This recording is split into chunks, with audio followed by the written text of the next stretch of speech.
Mask नलगामा जरिवाना गर्ने नियम थियो, कानुन थिएन। पुलिसले समाजले जरिवाना गर्दै गरेको थियो। त्यहाँ के थिएन, हामी कहाँ मास्क नलगामा जरिवाना गर्ने भन्ने हामी कहाँ कानुन थिएन। हेर्नुहोस्, त्यसैले गर्दा पुलिसले गरेको कार्य के भयो, गलत भयो। अनि बिचमा पछि चाहिँ संहिता बन्यो, पछि कानुन बन्यो, अलिकति तपाईँको निर्देशिका बन्यो होइन। अनि अगाडि के भएको थियो भने अब यो नेपालमा अपराध बढ्यो भन्नुको लागि चाहिँ कानमा मुद्रा लगाउने र लामा कपाल पार्ने केटाहरू जति पनि छन् समाजले प्रहरीले कारवाही गर्दै गरेको थियो। हामीसँग कानुन थिएन। हेर्नुहोस्, हामीसँग कानुन थिएन। त्यो लामा कपाल पाल्ने र कानमा मुद्रा लगाउने मान्छेलाई कारवाही गर्नुपर्छ भन्ने कानुन थिएन। प्रहरीले स्वेच्छाले गर्यो, तर पछि कोर्टले त्यसलाई के गर्यो, वाइड गरिदियो। इन्टरप्रिटेसन कहाँ आवश्यक पर्छ, इन्टरप्रिटेसन किन चाहिन्छ भने यस्तो यस्तोमा चाहिन्छ। हेर्नुहोस्, अब यो सरकार कस्तो हुन्छ भने सरकार जहिले पनि तपाईँको पब्लिकलाई कन्ट्रोलमा राख्न जहिले पनि चाहिरहेको हुन्छ। त्यस्तो ठाउँमा सरकारले चाहिँ कानुनको मिसयुज गर्न सक्छ। त्यो मिसयुजमा इन्टरप्रिटेसन आवश्यक पर्ने। हेर्नुहोस्, तब हामी कोर्टमा गएर इन्टरप्रिटेसन दिन सक्ने, इन्टरप्रिटेसन गरेर तपाईँ हाम्रो लिबर्टी जोगाउने हो। त्यसैले अब चाहिँ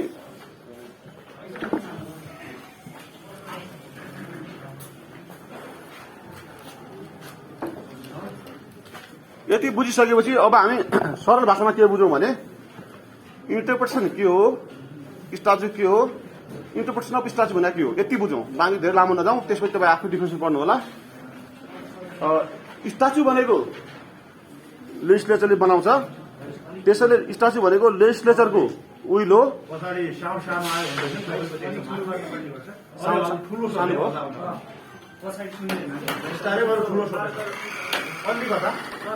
पछाडिको माको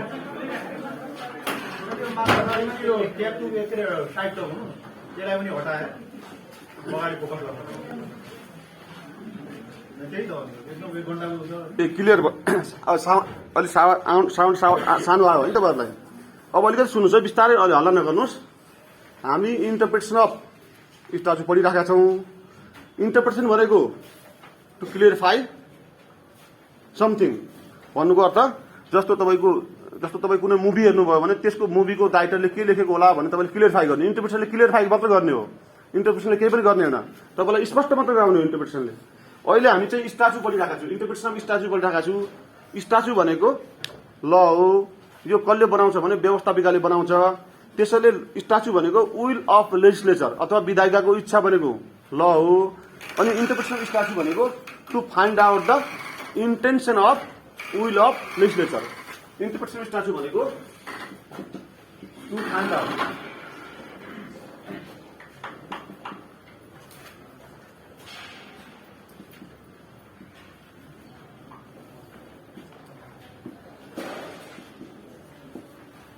to find out the will of legislature.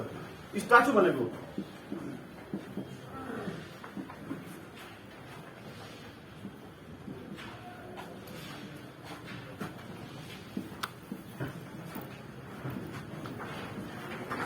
Statute भनेको लेजिस्लेचर हो। इन्टरप्रिटेसन भनेको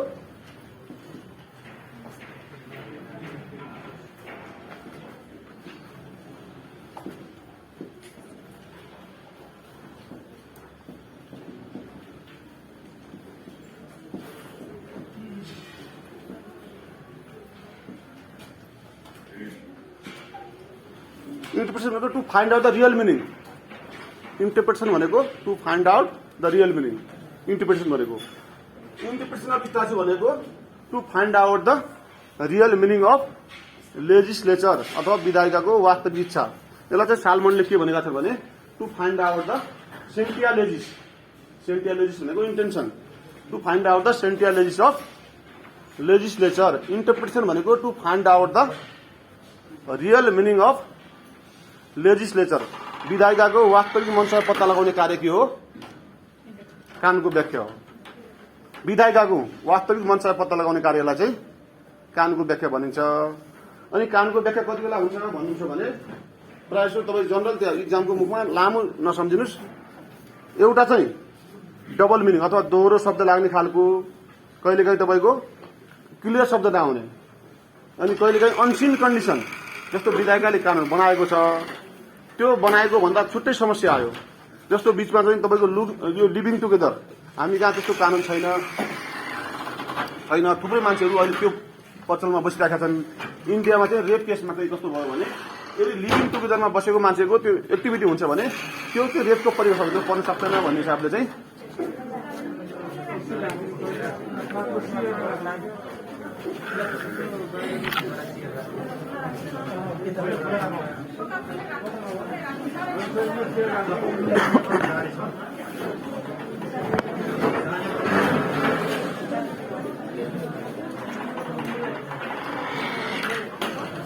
मिनिङ सकियो है त इन्टरप्रिटेसनको मिनिङ सकियो इन्टरप्रिटेसन सामान्य कसरी बुझ्नुहोस् भने विधायिकाको मनसाय पत्ता लगाउने वास्तविक मनसाय पत्ता लगाउने कार्य चाहिँ कानुनको व्याख्या हो त्यो काम कोर्टले गर्छ यदि कानुन क्लियर छ कानुनमा कुनै दुविधा छैन र स्पष्ट कानुन छ भने यो कोर्टले चाहिँ त्यसको इन्टरप्रिटेसन गर्न पाउँदैन जे छ त्यही एजेक्टिभ दिनुपर्छ जस्तो संविधान देशको मूल कानुन हो भन्ने कुरो उल्लेख गरेको छ भने त्यसमा कुनै पनि व्याख्याको गुन्जाइस छैन हेर्नुहोस् व्याख्याको गुन्जाइस हुनको लागि इन्टरप्रिटेसन हुनको लागि चाहिँ या त्यो कानुनको डबल मिनिङ आउनु पर्यो या त्यसमा क्लियरिटी हुनु भएन अथवा तपाईँ कन्फ्युजन हुनु पर्यो या यो जस्तो मान्नु तपाईँ आउँछ त्यति बेला मात्रै कानुनको व्याख्या गरिन्छ मिनिङ सकियो है अब यसको इम्पोर्टेन्स के छ कानुनको व्याख्याको महत्व के छ मैले तपाईँहरूलाई दुईटा केस भनेको थिएँ बीचमा लामा कपाल पाल्ने केटाहरू र कानमा मुद्रा लगाउने केटाहरूलाई प्रहरीले समात्दै कारवाही गर्दै गरेको थियो यदि कानुनको व्याख्या हुन्थेन भने उहाँहरूको लिबर्टी प्रोटेक्सन हुन सक्दैन थियो त्यसैले इन्टरप्रिटेसनले के गर्छ हाम्रो लिबर्टी यो होइन अब यसको एक्ज्याक्ट मिनिङ छैन परिभाषा छैन के जो होला भने तपाईँ कसैलाई कन्फ्युज नगर्नुहोस् तपाईँहरू आफै सेल्फ इमेजिन गर्नुहोस् कानुनको व्याख्या भनेको के हो यो व्याख्या गर्दा के फाइदा हुन्छ भनेको तपाईँले आफैले इमेजिन गर्नुभयो भने किताब पढ्नु परेन त्यसको इम्पोर्टेन्स तपाईँ आफै लेख्न सक्नुहुन्छ जस्तो मैले तपाईँलाई एउटा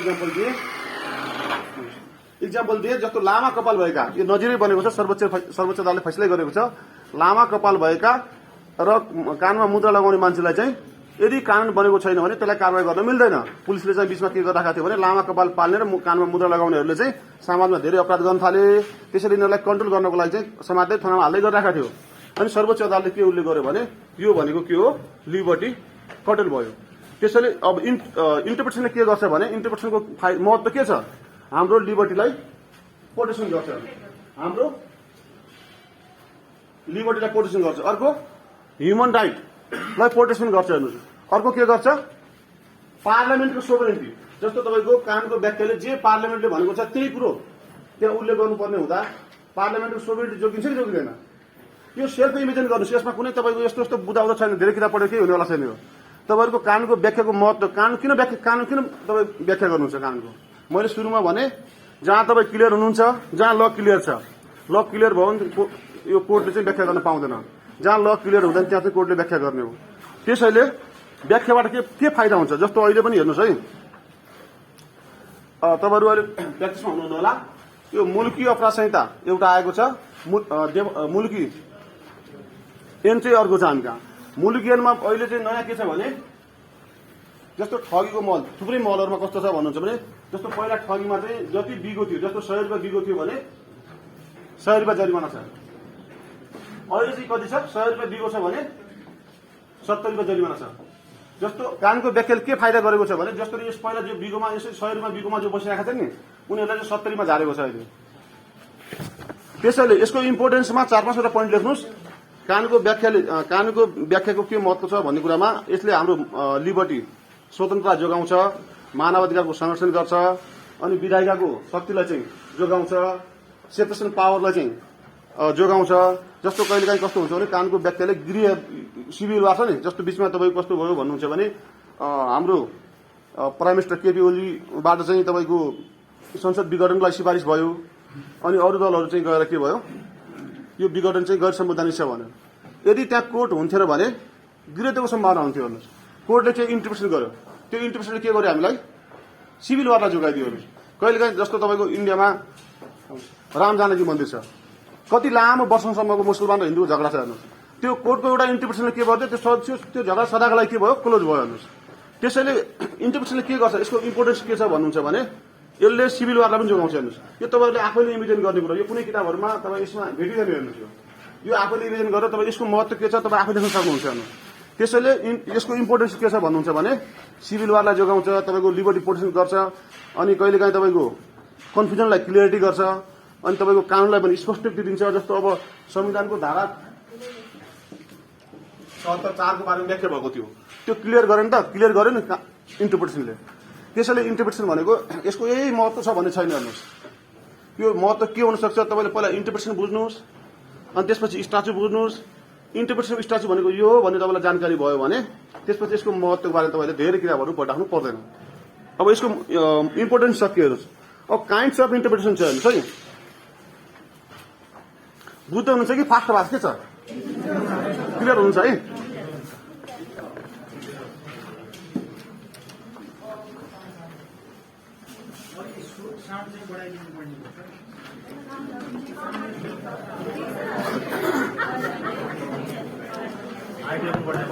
यहाँ सुन्नुहोस्, यो यसको काइन्डमा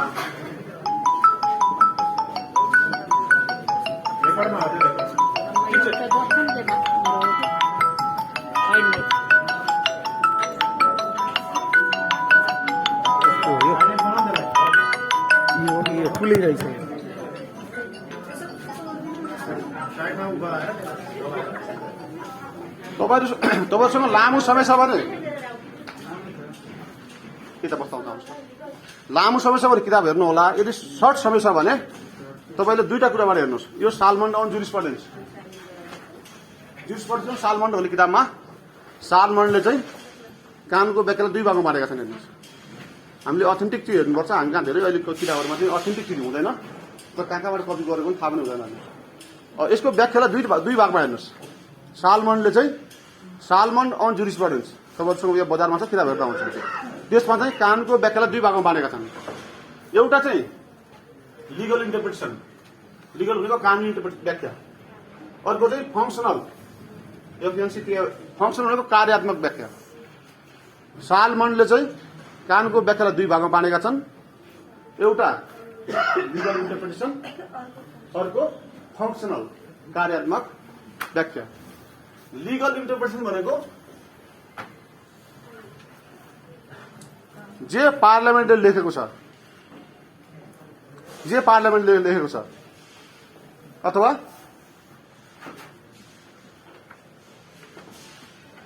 लेटर अफ ल भन्नुहोस्। लेटर अफ ल अथवा भर्बल वर्ड। लेटर अफ ल भनेको जे लेखेको छ।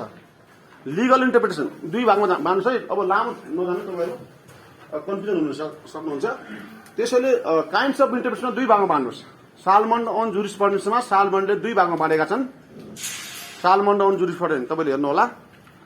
एउटा चाहिँ लिगल इन्टरप्रिटेसन, अर्को चाहिँ फङ्सनल। लिगल इन्टरप्रिटेसन भनेको कोर्टले कुनै पनि कानुनको व्याख्या गर्दा लेटर अफ लमा टेक्नुपर्छ।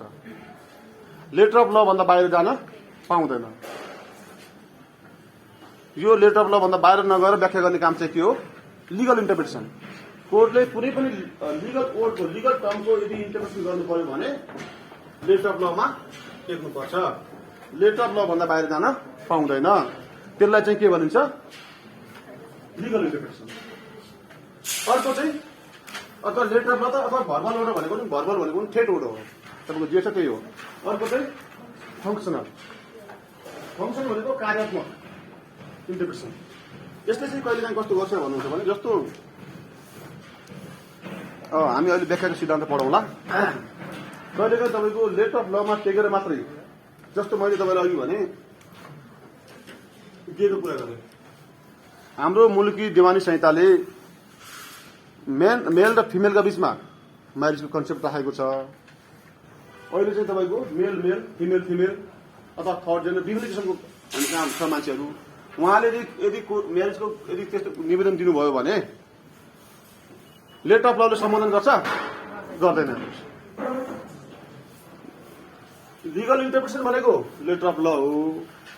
सधैँ लेटर अफ लले चाहिँ तपाईँको आवश्यकता पूर्ति नगर्न सक्छ। जस्तो मान्नुहोस्, अहिले हनी ट्र्याप छ।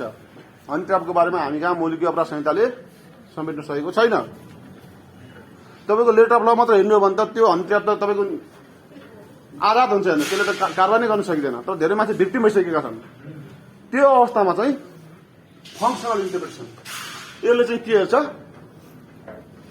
स्पिरिट अफ ल। स्पिरिट अफ ल भनेको कानुनको सार। स्पिरिट अफ ल दुईटा बुझ्नुहोस् है, यसमा लामो नजानुहोस्, संक्षिप्तमा बुझ्नुहोस्। लिगल इन्टरप्रिटेसनले चाहिँ letter of Lama टेक्नुपर्छ, letter of ल भन्दा बाहिर जान पाउँदैन, जेएसयूकै परिणाम आओस्। लिगल इन्टरप्रिटेसनले। फङ्सनल इन्टरप्रिटेसनले चाहिँ कहिलेकाहीँ लेटर अफ लले चाहिँ जस्टिस प्रोभाइड नगर्न सक्छ। हेर्नुहोस्, इन्टरप्रिटेसनको अर्थ के पनि हो, जस्टिस प्रोभाइड पनि गर्ने। इन्टरप्रिटेसन खालि इन्टरप्रिटेसन गरेर केही हुँदैन, जस्टिस आएन भने त्यो इन्टरप्रिटेसनको काम छैन। हेर्नुहोस्, त्यसैले जस्टिस आउनको लागि चाहिँ फङ्सनल इन्टरप्रिटेसन पनि आवश्यक पर्छ। फङ्सनल इन्टरप्रिटेसनले चाहिँ के गर्छ, स्पिरिट अफ ल, सार,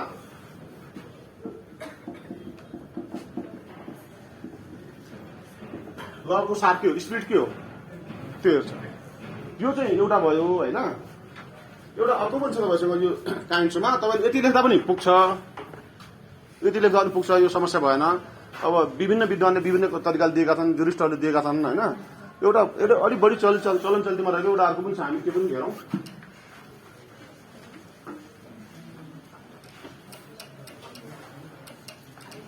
मैले चाहिँ इक्जामको अब यो मुखमा धेरै तपाईँहरू पढ्नु पनि नभ्याउने तर सजिलो होस् भन्नको लागि यो राखेको। एउटा अर्को चाहिँ हेर्नुहोस्,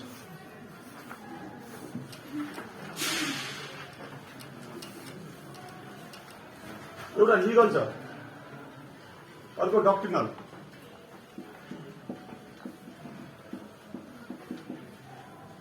डक्ट्रिनल इन्टरप्रिटेसन छ, एउटा लिगल छ, अर्को डक्ट्रिनल। अनि लिगललाई दुई भागमा मारेको छ। हेर्नुहोस्,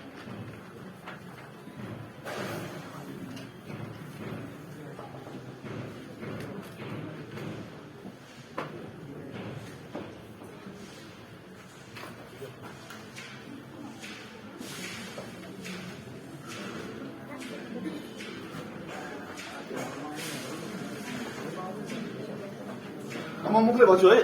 एउटा लिगल इन्टरप्रिटेसन छ, अर्को डक्ट्रिनल।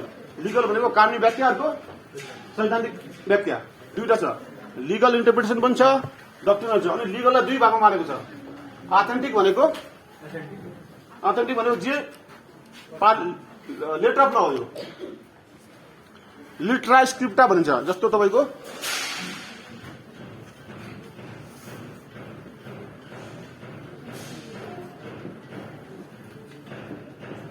लिटरालेजिस, लिटरालेजिस भनेको लेटर अफ ल, यो रोमन वर्ड हो।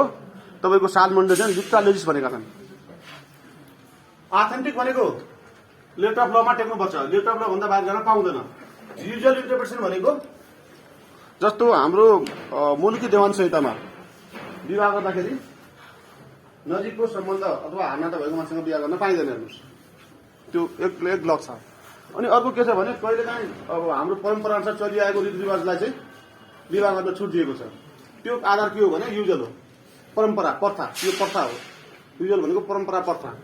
जस्तो अथेन्टिक भनेको यो चाहिँ हाम्रो हानातामा विवाह गर्न नपाउने, यो चाहिँ लेटर अफ ल भयो। अनि युजलमा के भयो भन्नुहुन्छ भने पूर्वदेखि अथवा हामीले पुर्खादेखि मानिआएको जो परम्परा छ, नजिकको नातदारसँग पनि विवाह गर्ने अथोरिटी मुलुकी देवान संहितामा पनि दिएको छ। हेर्नुहोस्, यो त्यो केले दियो भने त्यो युजलले दियो, परम्पराले। युजल भनेको प्रथा, परम्पराले दियो। अनि अर्को चाहिँ के छ भन्नुहुन्छ भने यो डक्ट्रिनल भनेको तपाईँहरूको यो लाइब्रेरीहरूमा जस्तो रिसर्च गर्नुहुन्छ नि, यो थ्योरी हो। हेर्नुहोस्, सैद्धान्तिक कुराहरू हो। यो प्र्याक्टिस हुँदा थ्योरीमा बढी डिपेन्ड गर्छ। लजिकल भनेको तार्किक। जस्तो कुनै नयाँ समस्या आउँछ भने, जस्तो तपाईँहरू रिटहरू जानुहुन्छ, रिटहरूमा विभिन्न देशका कानुनहरू लिनुहुन्छ। जस्तो मान्नु न, यो गेको मेरिजको कन्सेप्टमा गेले चाहिँ आफूले बिहा गर्नु पाउनुपर्छ भन्ने कुरामा विभिन्न देशको इक्जाम्पल दिन्छ। हेर्नुहोस्, लजिक दिन्छ। त्यहाँनिर लजिक दिएर कुनै कुरा जस्टिफाई गर्ने काम चाहिँ के हो, त्यो लजिकल हो। लजिकल इन्टरप्रिटेसन के गर्छ, त्यो लजिक दिन्छ। जस्तो ह्युमन राइट हेर्छ, सिडा हेर्छ, अन्तर्राष्ट्रिय कन्भेन्सनहरू हेर्छ, अनि त्यहाँ प्र्याक्टिस के छ त्यो हेर्छ, सबै कुरो हेर्छ। त्यो उसले लजिकल इन्टरप्रिटेसनबाट यो न्याय पाउनुपर्छ भन्ने उसले व्याख्या गर्ने हो। अर्को ग्रामेटिकल भनेको यसबाट खासै यो अथेन्टिक त्यस्तो धेरै। ग्रामेटिकल भनेको पनि त्यो यो पनि लेटर अफ ल। हेर्नुहोस्, यसको धेरै डिफ्रेन्स मैले चाहिँ अन्तर भेटाएको छैन। यो चाहिँ अलिकति यो तपाईँको क्लासिफिकेसनलाई क्लासिफिकेसन गरेको देखिन्छ होइन। ल, यसमा अब योभन्दा लामो नजानुहोस्। हामीले हजुर यो क्लास सुन्नुहोस्, यो जोइलिक भन्ने एउटा विद्वान चाहिँ उहाँले दिएको छ होइन। यसको मैले भेटेको छैन। जोइलिकले दिएको छ होइन। तर अगाडिको चाहिँ तपाईँको सालमन्डको किताबमै छ। सालमन्डले तपाईँले हेर्न चाहनुभयो भने 131 नम्बर पेजमा चाहिँ 2 भागमा बाँडेको छ हेर्नुहोस् सालमन्डको इन्टरप्रिटेसनमा। यसलाई यति नै जाउँ, अब योभन्दा बढी नजाउँ।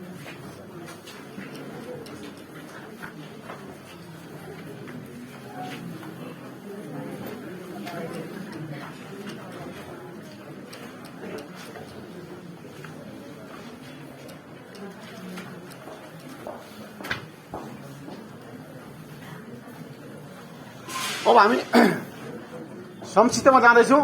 डिफ्रेन्ट पार्ट अफ स्ट्याचु हेर्नुहोस्। संक्षिप्तमा गयौँ हामी। डिफ्रेन्ट भनेको धेरै, जस्तो यहाँ सुन्नुहोस् है।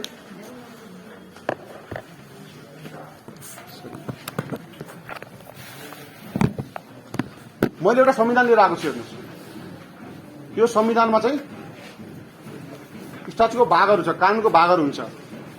स्ट्याचुमा जम्मा कतिवटा भाग हुन्छ? 2टा हुन्छ हेर्नुहोस्। एउटा इन्टरनल आन्तरिक भाग हुन्छ, अर्को बाह्य भाग हुन्छ। बाह्य भाग भनेको स्ट्याचुमा हुँदैन, त्यो बाहिर हुन्छ। जस्तो तपाईँको यो कानुन बनाउँदाखेरि तपाईँहरूले अन्तर्राष्ट्रिय डिक्सनरीहरू प्रयोग गर्नुभयो होला, कन्भेन्सनहरू प्रयोग गर्नुभयो होला, अन्तर्राष्ट्रिय प्रथाहरू प्रयोग गर्नुभयो होला। जस्तो हाम्रो यो संविधान बन्दाखेरि चाहिँ हाम्रा विधायकहरू, हाम्रा संविधानविदहरू, हाम्रा संविधान सदस्यका मान्छेहरू चाहिँ विदेशमा ठाउँ ठाउँमा गएका थिए हेर्नुहोस्। त्यहाँको परम्परा कस्तो छ, प्रथा कस्तो छ, अनि जस्तो भारतको संविधान कस्तो छ, त्यसको सिडीहरू लिएर आएका थिए। त्यसैले ती सिडीहरू, ती प्रथाहरू, परम्पराहरू, प्रतिवेदनहरू, जस्तो यो संविधान बन्दाखेरि धेरै ठुलो विद्रोह पनि भएको थियो। कसैले हिन्दू धर्म हुनुपर्छ, कसैले गणतन्त्र हुनु, विभिन्न आन्दोलन भएका थिए। ती सबै चाहिँ बाह्य पार्ट हो, त्यसलाई एक्सटर्नल पार्ट भनिन्छ। संविधानभित्र, कानुनभित्र, यसैभित्र रहने चाहिँ इन्टरनल पार्ट हो, आन्तरिक पार्ट हो। त्यसैले कुनै पनि स्ट्याचुका 2टा भागहरू हुन्छन्। एउटा आन्तरिक भाग हुन्छ, अर्को बाहिर भाग हुन्छ। बाह्य भाग चाहिँ अलग्गै राखेको हुन्छ, यसमा हुँदैन। आन्तरिक भाग चाहिँ यसैमा हुन्छ। अब चाहिँ तपाईँहरूको आन्तरिक भागको आवश्यकता किन पर्छ भन्नुहुन्छ भने, जस्तो यो चाहिँ हामीले अब अलिकति पछाडि पढ्नु पर्थ्यो, हाम्रो सिलेबसमा अगाडि राखेको छ। जस्तो यहाँ सुन्नुहोस् है, कहिलेकाहीँ अब हाम्रो यो कानुनको व्याख्याको सिद्धान्त छ, डिटल मिस्चिफ गोल्डन रुल छ हेर्नुहोस्। यो रुल सकेर यसमा राखेको भए राम्रो हुन्थ्यो, तर त्योभन्दा पहिले व्याख्या गर्नु पर्यो, अलिकति तपाईँहरू क्लियर हुनु होला। जस्तो मान्नुहोस् नेपालको संविधान छ, यसमा कतिवटा पार्ट छ? एउटा त सुरुमा के छ? टाइटल छ। संविधान भनेको टाइटल हो, एउटा पार्ट भयो है।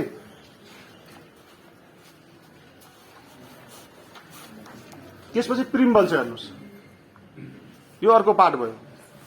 त्यसपछि तपाईँको भित्र जानुहोस्, यो प्रारम्भिक भनेको छ, यो हेडिङ भयो हेर्नुहोस्। यसरी एउटा कानुनमा चाहिँ जनरल दिया पहिला के हुन्छ? टाइटल हुन्छ, नाम हुन्छ हेर्नुहोस्, नाम हुन्छ। नामपछि के हुन्छ? प्रिम्बल भनेको प्रस्तावना हुन्छ। त्यसपछि हेडिङ हुन्छ, हेडिङ भनेको शीर्षकहरू हुन्छ अनि त्यसपछि अनि बाँकी चाहिँ मिल्दै जान्छ। बाँकी चाहिँ तपाईँको के हुन्छ? शेड्युल होला, अनुसूची हुन सक्छ। त्यसपछि के हुन सक्छ? मार्जिनल नोट, पासपछि ट्रिटमेन्ट भनेको मार्जिनल नोट हुन सक्छ। त्यसपछि प्रोभिजो, प्रतिबन्धात्मक वाक्यांश हुन सक्छ। यी विभिन्न किसिमका भागहरू छन्। तर यसको आवश्यकता किन पर्छ हामीले बुझ्ने त्यति मात्र। यिनीहरूको व्याख्यामा यिनीहरू के रोल छ? कतिवटा भाग छ भन्दा भने व्याख्यामा यसको के रोल छ त्यति बुझ्ने होइन। जस्तो मान्नुहोस् तपाईँहरूले भित्री भाग पढ्नुभयो, तपाईँहरू क्लियर हुनुभयो भने यो तपाईँको यसको टाइटल हेर्नु हुँदैन। टाइटल हेरेर तपाईँको यसको अर्थ पत्ता लगाउनु हुन्न। कहिलेकाहीँ के हुन्छ भने तपाईँ यो भित्री भागहरू एनको सबै भित्री भाग पढ्दा पनि एनले भन्न खोजेको के होला भन्ने बुझ्न सकिँदैन। हेर्नुहोस्, यो एनको उद्देश्य के होला भन्ने बुझ्न सकिँदैन। त्यसपछि चाहिँ के हेरिन्छ? टाइटल हेरिन्छ। जस्तो नेपालको संविधान, जस्तो मान्नुहोस् 4 महिला सङ्कलन गर्ने एन भनेको छ। तपाईँले 4 महिला सङ्कलन गर्ने एन चाहिँ भित्र पढ्नुभयो, त्यो पढेर तपाईँ क्लियर हुनु भएन। त्यसपछि तपाईँलाई कन्फ्युजन भयो भने तपाईँ त्यसपछि के हेर्नुहुन्छ? टाइटल हेर्नुहुन्छ, नाम हेर्नुहुन्छ। त्यो भित्र भन्न खोजेको के होला भन्ने तपाईँलाई यस्तो समस्या प्रायः आउँदैन। हेर्नुहोस्, यो रियर समस्याहरू हो होइन। यति व्याख्यामा फेरि हाम्रो जस्तो कोर्टमा त्यसको कुनै अर्थ छैन। हेर्नुहोस्, यो लेभलको मान्छे त्यहाँ प्रोडक्सन भएकै छैन कोर्टमा। हेर्नुहोस्, सबै ठाउँबाट वितरित भएर गएका छन्। त्यो सूक्ष्म रूपमा अनुसन्धान गर्ने, सूक्ष्म रूपमा न्याय गर्ने, सूक्ष्म रूपमा बुझ्ने खालको मान्छेलाई त्यति लेभलको पढेको पनि हुनुपर्छ। हेर्नुहोस्, त्यो देखिँदैन। हामी जहाँ त अरू व्यवहार गरेका छौँ। त्यसैले हामीले ब्रिटिस किताबहरू हेर्दा जस्तो यो म्याक्सवेलको यो इन्टरप्रिटेसन भनेको हामी म्याक्सवेलको सिद्धान्त पढिराखेका हो, हाम्रो होइन। यो कानुन भनेको म्याक्सवेलको इन्टरप्रिटेसन हो होइन। अनि यसमा चाहिँ के हुन्छ भने जस्तो तपाईँ भित्री भागहरू पढेर तपाईँ क्लियर हुनु भएन भने अनि टाइटलबाट विधायिकाले के भन्न खोजेको होला भन्ने पत्ता लगाउने काम चाहिँ के हो, यसका भागहरूबाट यो विधायिकाको मनसा पत्ता लगाउनुपर्छ भन्ने हो। अब हामी टाइटलमा जाउँ। जस्तो यो टाइटल छ, जस्तो मैले सुरुमै भने तपाईँहरू भित्री भाग पढ्नुहोस्, क्लियर भयो भने विधायिकाको मनसा क्लियर भयो भने टाइटल पढ्नु परेन। यदि विधायिकाको मनसा क्लियर भएन भने टाइटल पढ्नुपर्छ। टाइटल पनि दुईटा छ, एउटा लङ टाइटल छ, अर्को सर्ट टाइटल भनेको लामो नाम र संक्षिप्त नाम भन्ने हुन्छ। लामो नाम चाहिँ भोलि तपाईँले इन्टरप्रिटेसन गर्नु पर्यो भने लामो नामको सहारा लिन्छ। संक्षिप्त नाम भनेको जानकारीको लागि हुन्छ, लामो नाम भनेको चाहिँ व्याख्याका लागि हुन्छ। जस्तो यसैमा पनि लामो नाम र सर्ट नेम र लङ नेम हुन्छ। Title, long title, short title भन्ने हुन्छ। लङ टाइटललाई चाहिँ इन्टरप्रिटेसनमा सहारा लिन्छ। जस्तो तपाईँको केही त्यस्तो कन्फ्युजन हुनुभयो, भित्री भाग पढेर तपाईँ क्लियर हुनु भएन भने लङ टाइटललाई चाहिँ तपाईँले के गर्नुपर्छ, व्याख्याको रूपमा सहारा लिनुपर्छ, सर्ट टाइटललाई लिइँदैन। यदि तपाईँ क्लियर हुनुभयो भने लङ टाइटललाई हेरिँदैन। अब जाउँ प्रिम्बलमा। संक्षिप्तमा बुझ्नुहोस्, अब लामो नजानुहोस्, प्रिम्बलमा जानुहोस्। जस्तो कहिलेकाहीँ तपाईँको भित्री भागहरू पढेर तपाईँ क्लियर हुनु भएन, भित्री दफाहरू पढेर क्लियर हुनु भएन भने प्रिम्बल पढ्नुपर्छ। हेर्नुहोस्, प्रिम्बलले के गर्छ, प्रिम्बल भनेको संक्षिप्त भाग हो, पुरै एनको संक्षिप्त भाग हो प्रिम्बल भनेको। यसलाई नट सेल पनि भनिन्छ अथवा समराइज पनि भनिन्छ। Summary of the part of the whole, यो एकटको होल समरी जो हेर्नुहोस् प्रिम्बल भनेको। तर कति अब प्रायः सबैमा प्रिम्बल हुन्छ। बिचमा हाम्रो करारन 2056 थियो, त्यसमा प्रिम्बल थिएन। हेर्नुहोस्, प्रिम्बल थिएन। अहिले त सबैमा प्रिम्बल राखेको हुन्छ। कहिलेकाहीँ तपाईँहरूको यदि भित्री भाग पढेर तपाईँ क्लियर हुनु भएन, दफाहरू पढेर क्लियर हुनु भएन, हेडिङ पढेर क्लियर हुनु भएन भने प्रिम्बलले चाहिँ तपाईँलाई क्लियर गराउँछ। जस्तो मानुस् अहिले नेपालमा चाहिँ गणतन्त्र ल्याउनु पर्यो भनेर भन्छन्। अब गणतन्त्र ल्याउने कानुन सही छैन, त्यसलाई प्रिम्बलले भन्नु पर्यो। प्रिम्बलले गणतन्त्र ल्याउने अवस्था, यो हाम्रो हिन्दू धर्म राजसत्ता ल्याउने अवस्था दिन्छ कि दिन्न? जस्तो राजसत्ताबारे कुरा उठ्यो भने प्रिम्बलबाट सोल्युसन दिनु पर्यो। हाम्रो संविधानले राजसत्ता ल्याउनलाई प्रिम्बलले के भनेको छ त्यो छैन। हेर्नुहोस्, तसर्थ यदि होल एक्ट पढेर तपाईँको क्लियर भएन, विधायिकाको इन्टेन्सन फाइन्ड आउट भएन भने प्रिम्बल पढ्ने हो। त्यस्तै हेडिङ छ। हेर्नुहोस्, हेडिङ भनेको जस्तो सपोज मान्नुहोस् नागरिकता सम्बन्धी विधेयक छ। हेर्नुहोस्, नागरिकता सम्बन्धी विधेयक छ, नागरिकता भनेको हेडिङ छ, नागरिकता सम्बन्धी कानुन छ। जस्तो तपाईँ भित्रीका सबै भागहरू पढ्नुहोस्, धारा 10, 11, 12 पढ्नुहोस्।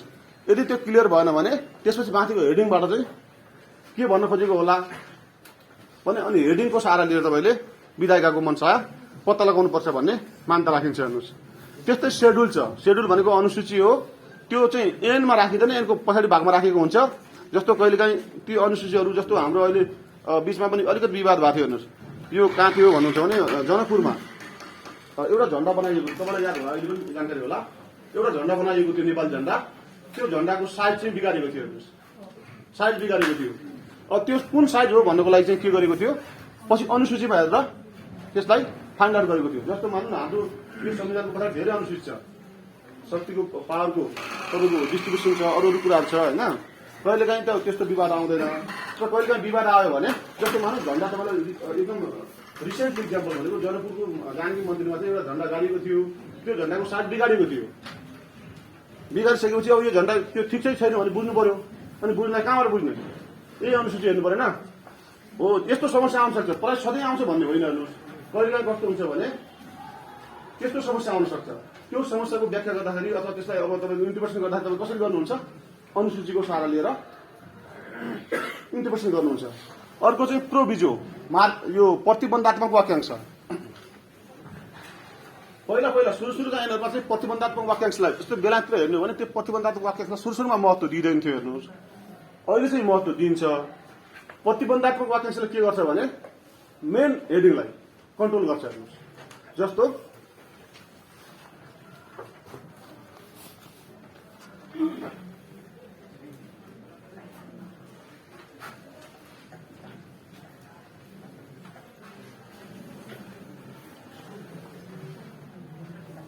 यहाँ हेर्नुहोस्, धारा 18 प्रोभिजोले चाहिँ क्लियर भइराख्नु भएको छ तपाईँहरू। प्रोभिजो भनेको प्रतिबन्धात्मक वाक्यांश हो, प्रतिबन्धात्मक वाक्यांश हो होइन। प्रायः चाहिँ मैले सुरुमा तपाईँलाई उल्लेख गरेँ, यदि तपाईँहरू क्लियर हुनुहुन्छ, भित्रको भाग पढेर क्लियर हुनुहुन्छ भने तपाईँ यो टाइटल केही पनि हेर्नुहोस्, कोर्टलाई त्यो हेर्ने अधिकारै हुँदैन। हेर्नुहोस्, जब तपाईँ भित्रीको भागहरू पढेर दफाहरू पढेर क्लियर हुनु भएन भने विधायकको मनसाय पत्ता लगाउनको लागि ऐनको पाठ गर्नुपर्छ। हेर्नुहोस्, कुनै पनि ऐनको पाठ टुक्रा टुक्रा गरेर भए पनि विधायकको मनसाय पत्ता लगाउनु पर्छ भन्ने मान्यताका खातिर हामीले टाइटल हेऱ्यौँ, टाइटलपछि प्रिम्बल हेऱ्यौँ, त्यसपछि प्रोभिजो हेरौँ। प्रोभिजो भनेको प्रतिबन्धात्मक वाक्यांश हो। यसले चाहिँ मेन हेडिङलाई, त्यो दफा हुन्छ त्यसलाई कन्ट्रोल गर्छ। प्रोभिजो भनेको तरबाट बटबाट स्टार्ट हुन्छ। जस्तो मान्नुहोस् है, धारा 18 मा समानताको हक भनेको छ। सबै नागरिकलाई चाहिँ all people are equal before the law भनेको छ होइन। तल लेखेर के लेखेको, तर लेखेको छ। तल के लेखेको छ भने सामाजिक आर्थिकबाट पिछडिएका मान्छेहरूलाई चाहिँ के रिजर्भेसन दिन सकिन्छ भन्ने लेखेको छ। त्यो तरले के गर्यो, माथिको धारालाई कन्ट्रोल गर्यो। जस्तो धारा 18 मा के लेख्यो, सबै नागरिक कानुनको दृष्टिमा समान रहनेछन्, सबैलाई समानता दियो। हेर्नुहोस्, तर तल प्रोभिजोले चाहिँ माथिलाई के गर्यो, कन्ट्रोल दियो, कन्ट्रोल गरिदियो। कन्ट्रोल के भन्यो, सबै समान चाहिँ भयो भने केही मान्छेलाई रिजर्भेसन दियो। त्यसैले कानुनको व्याख्या गर्दाखेरि प्रोभिजोलाई एक्सक्लुड गरेर अथवा बाहेक गरेर तपाईँ इन्टरप्रिट गर्न पाउनुहुन्न। यदि तपाईँले कानुनको व्याख्या गर्दाखेरि चाहिँ मेन हेडिङका साथै यदि प्रोभिजो छ भने प्रोभिजोलाई पनि सँगसँगै लगेर कानुनको व्याख्या गर्नुपर्छ। प्रोभिजोले चाहिँ मेन हेडिङलाई कन्ट्रोल गर्ने काम गर्छ। त्यसपछि सेड्युल सक्यो। मार्जिनल, अब हामी कहाँ मार्जिनल नोट छ। हेर्नुहोस्, मार्जिनल नोट भनेको यो पार्श्व टिप्पणी भनिन्छ। हामी कहाँ मार्जिनल नोटको कन्सेप्ट छैन। हेर्नुहोस्, यो मार्जिनल नोटको कन्सेप्ट कहाँ छ भने विनायकमा छ। जस्तो विनायकमा यो एक कुनै एक छ, हेर्नुहोस्, ल छ होइन। यसको सार चाहिँ यहाँ 2 लाइनमा लेखिदिएको हुन्छ। त्यो चाहिँ मार्जिनल नोट हो। हामी कहाँ चाहिँ यसको कन्सेप्ट छैन, खालि लेखेको मात्रै छ। यसको प्र्याक्टिस भएको देखिँदैन होइन। त्यसैपछि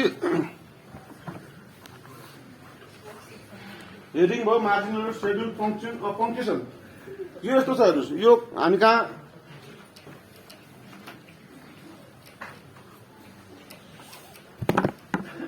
जस्तो यो एउटा कानुनको शब्द छ। हेर्नुहोस्, तपाईँले कोर्टले इन्टरप्रिटेसन गर्दाखेरि कोही पनि रोकिँदैन, सर्वत्र पढेर जाने। कोर्टले सर्वत्र पढ्नुपर्छ, बिचमा रोकेर अथवा रोकेर पढ्न पाउँदैन। तर कहिलेकाहीँ के हुन्छ भने यसरी पढ्दै गर्दा विधायिकाले लेखेको कुरो फाइन्ड आउट नहुन सक्छ। त्यसपछि पङ्क्चुएसन यसो छुटेको हुन्छ। हेर्नुहोस्, अनि रोकेर पढ्ने हो। त्यसरी चाहिँ विधायिकाको मनसाय पत्ता लगाउनुपर्छ भन्ने यो मान्यता राखिन्छ। हेर्नुहोस्, पङ्क्चुएसनलाई। अब चाहिँ एक्सटर्नल छ। अर्को हिस्टोरिकल। एक्सटर्नल भनेको बाहिरी पार्ट। बाहिरी पार्टमा चाहिँ हिस्टोरिकल सेटिङ भनेको छ। जस्तो हिस्टोरिकल सेटिङ भनेको के हो भन्नुहुन्छ भने यो हाम्रो संविधान बन्दाखेरि चाहिँ विभिन्न किसिमका नाराबाजी थिए, आन्दोलन थिए, विभिन्न किसिमका तपाईँ लडाइँ झगडाहरू थिए। अनि त्यो सबै के हो, हिस्टोरी हो। यसो गरेर लास्टमा छलफल गर्न समय दिउँला, किनभने यो तपाईँ छलफल गर्न थाल्नु भने तपाईँ कोच्नु सकिँदैन। तपाईँ समय सब्जेक्ट छ होइन। अहिले त 10 मिनटभन्दा बढी पढाइ नै भएको छैन। तपाईँ मेन त पढेकै छैन हामीले। त्यसले लास्टमा गरौँ है त। संक्षिप्त सुन्नुहोस् अनि बाँकी छलफल गरौँ अहिले। जस्तो हिस्टोरिकल सेटिङ, यो आउट अफ द पार्ट हो। स्ट्याच्युको आउट पार्ट हो। हेर्नुहोस्, स्ट्याच्युमा 2टा पार्ट हुन्छ, एउटा इन्टरनल हुन्छ, एउटा एक्सटर्नल हुन्छ। इन्टरनल पार्ट चाहिँ हामीले सक्यौँ। अब चाहिँ एक्सटर्नल पार्ट हो, यो बाहिर हुन्छ। जस्तो हिस्टोरिकल सेटिङ भनेको छ। हिस्टोरिकल सेटिङ भनेको यो एन भन्दाखेरि चाहिँ आवश्यक डकुमेन्ट्सहरू। यो संविधान बन्दाखेरि तपाईँ हाम्रो विभिन्न प्रतिवेदनहरू आएका थिए। कतिले के भनेका थिए, कतिले के भनेका थिए। जस्तो विभिन्न विषयमा आएका थिए। जस्तो खाद्यमा आएको थियो होला, दलित सम्बन्धमा आएको थियो होला, अनि महिला सम्बन्धमा आएको थुप्रै प्रतिवेदनहरू आएका थिए। अनि हाम्रा विधायकहरू विभिन्न देशहरूमा घुमेर आएका थिए। उनीहरूले पनि केही प्रतिवेदन लिएर आएका थिए। ती सबै के हुन्, हिस्टोरिकल सेटिङ हुन्। भोलि जस्तो बिचमा तपाईँलाई थाहा छ हाम्रो धारा 76 4को बारेमा व्याख्या गर्दाखेरि चाहिँ सुभाष चन्द्र निमाङजीले चाहिँ के उल्लेख गरेका थिए भने यो हाम्रो यो बिचको अस्ति कुरा गर्दाखेरि चाहिँ अब यो अनुसारको जस्तो तपाईँ यो 76 मा हाम्रो प्राइम मिनिस्टरजीले 76 3 बमोजिम नियुक्ति, बुझ्नुहोस् है हिस्टोरिकल सेटिङ। 76 3 बमोजिम नियुक्ति हुनुभयो। 76 4 बमोजिमको उहाँले चाहिँ बहुमत सिद्ध गर्नुपर्ने थियो होइन। त्यो बहुमत सिद्ध गर्न सक्नु भएन। त्यसपछि सिद्ध गर्न नसकिसकेपछि अनि 76 5 बमोजिम चाहिँ अर्को मान्छेलाई पनि प्रधानमन्त्री बन्ने अवसर दिएको छ। जस्तो अहिले पनि त्यो विवाद छ। हेर्नु, जस्तो माधव नेपालले तिनीहरूलाई कारवाही गर्दाखेरि के अहिले जो गरेको छ नि, यो हाम्रो संसदमा अहिले पनि यो विवाद छ नि, विवादहरू।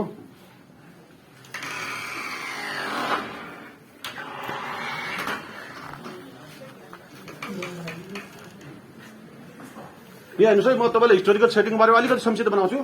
यो हाम्रो 76 महत्त्वको 5 हेर्नुहोस् है, मैले पढ्ने अनुमति चाहे आउनुहोस्।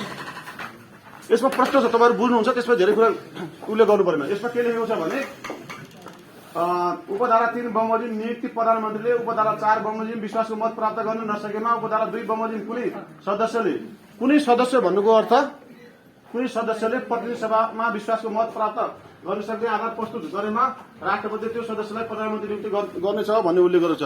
यसमा चाहिँ पार्टीले हुप लगाउन पाउँछ कि पाउँदैन भन्ने विवाद आएको थियो। हेर्नुहोस्, पार्टीले हुप लगाउन कुनै सदस्य भन्नुको अर्थ यो संसद चाहिँ मान्नुहोस्, प्रायः हामी संसदीय पार्टीले प्रधानमन्त्री बनाउने हो। त त्यो बनाउन नसकेमा कुनै एकजना मान्छे उठेर उहाँले चाहिँ सबैको सहमति लिएमा प्रधानमन्त्री बन्न सक्छ कि सक्दैन भन्ने कुरो उल्लेख गरेको थियो। यसमा अरू दलले चाहिँ एउटा कुरा उल्लेख गरेका थिए, तर तपाईँको यो संविधान बन्दाखेरि चाहिँ त्यो कन्सेप्ट राखेको रहेछ। हेर्नुहोस्, यदि त्यस्तो अवस्था आयो भने कुनै सदस्यले पनि अरू सदस्यको सहमति लिन सक्ने रहेछ भन्ने त्यो सिटी रहेछ हामी कहाँ। हिस्टोरिकल सेटिङ भनेको यस्तो विवाद आउन सक्छ कहिलेकाहीँ, यो कल्पना त गरिँदैन। हेर्नुहोस्, जस्तो हामी कहाँ संविधानमा विवाद आएको थियो, यस्तो विवाद आयो भने कसरी सोल्युसन दिनुहुन्छ? त्यति बेला तपाईँले हिस्टोरिकल सेटिङ हेर्नुहुन्छ। हिस्टोरिकल सेटिङ भनेको त्यति बेला तपाईँ संविधान बन्दाखेरि, कानुन बन्दाखेरिको हिस्टोरी के थियो, त्यो हिस्टोरीलाई हेरेर विधायिकाको इन्टेन्सन फाइन्ड आउट गर्ने काम चाहिँ हिस्टोरिकल सेटिङ हो। बुझ्नुभयो होइन?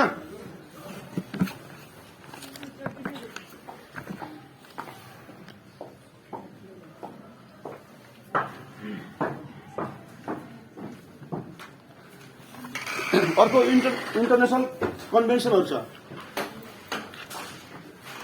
जस्तो यो संविधानमा, हाम्रो संविधानमा महिला सम्बन्धी अधिकार, खाद्य सम्बन्धी अधिकार, दलित सम्बन्धी अधिकार, विभिन्न किसिमको अधिकार ल्याएको छ।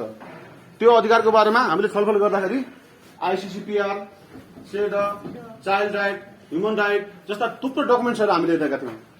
त्यो डकुमेन्ट्सबाट हामीले चाहिँ यो संविधान बनाएको कारणले गर्दा भोलि यो संविधानमा भएका कुराहरूमा केही विवाद पर्यो अथवा केही सोल्युसन दिनु पर्यो भने हामी अन्तर्राष्ट्रिय कन्भेन्सनहरू हेर्छौँ। हेर्नुहोस्, जस्तो अहिले पनि तपाईँको विभिन्न कुराहरूमा यदि हामीले जस्टिफाई गर्नु पर्यो भने अन्तर्राष्ट्रिय कन्भेन्सनहरू हामी के गर्छौँ, त्यो कुराको जस्टिफाई गर्न सक्छौँ।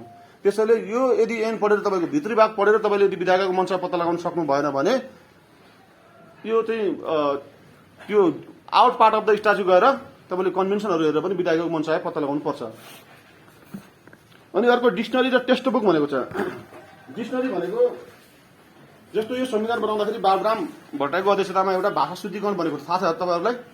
जस्तो अहिले सपोज मान्नुहोस्, यसमा प्रयोग भएको कुनै भाषामा विवाद भयो भने हामीले यसको लागि के गर्न सक्छौँ, नेपाली डिक्सनरी हेर्न सक्छौँ। नेपाली डिक्सनरी जे भन्छ यसको अर्थ त्यही लगाउन सकिन्छ।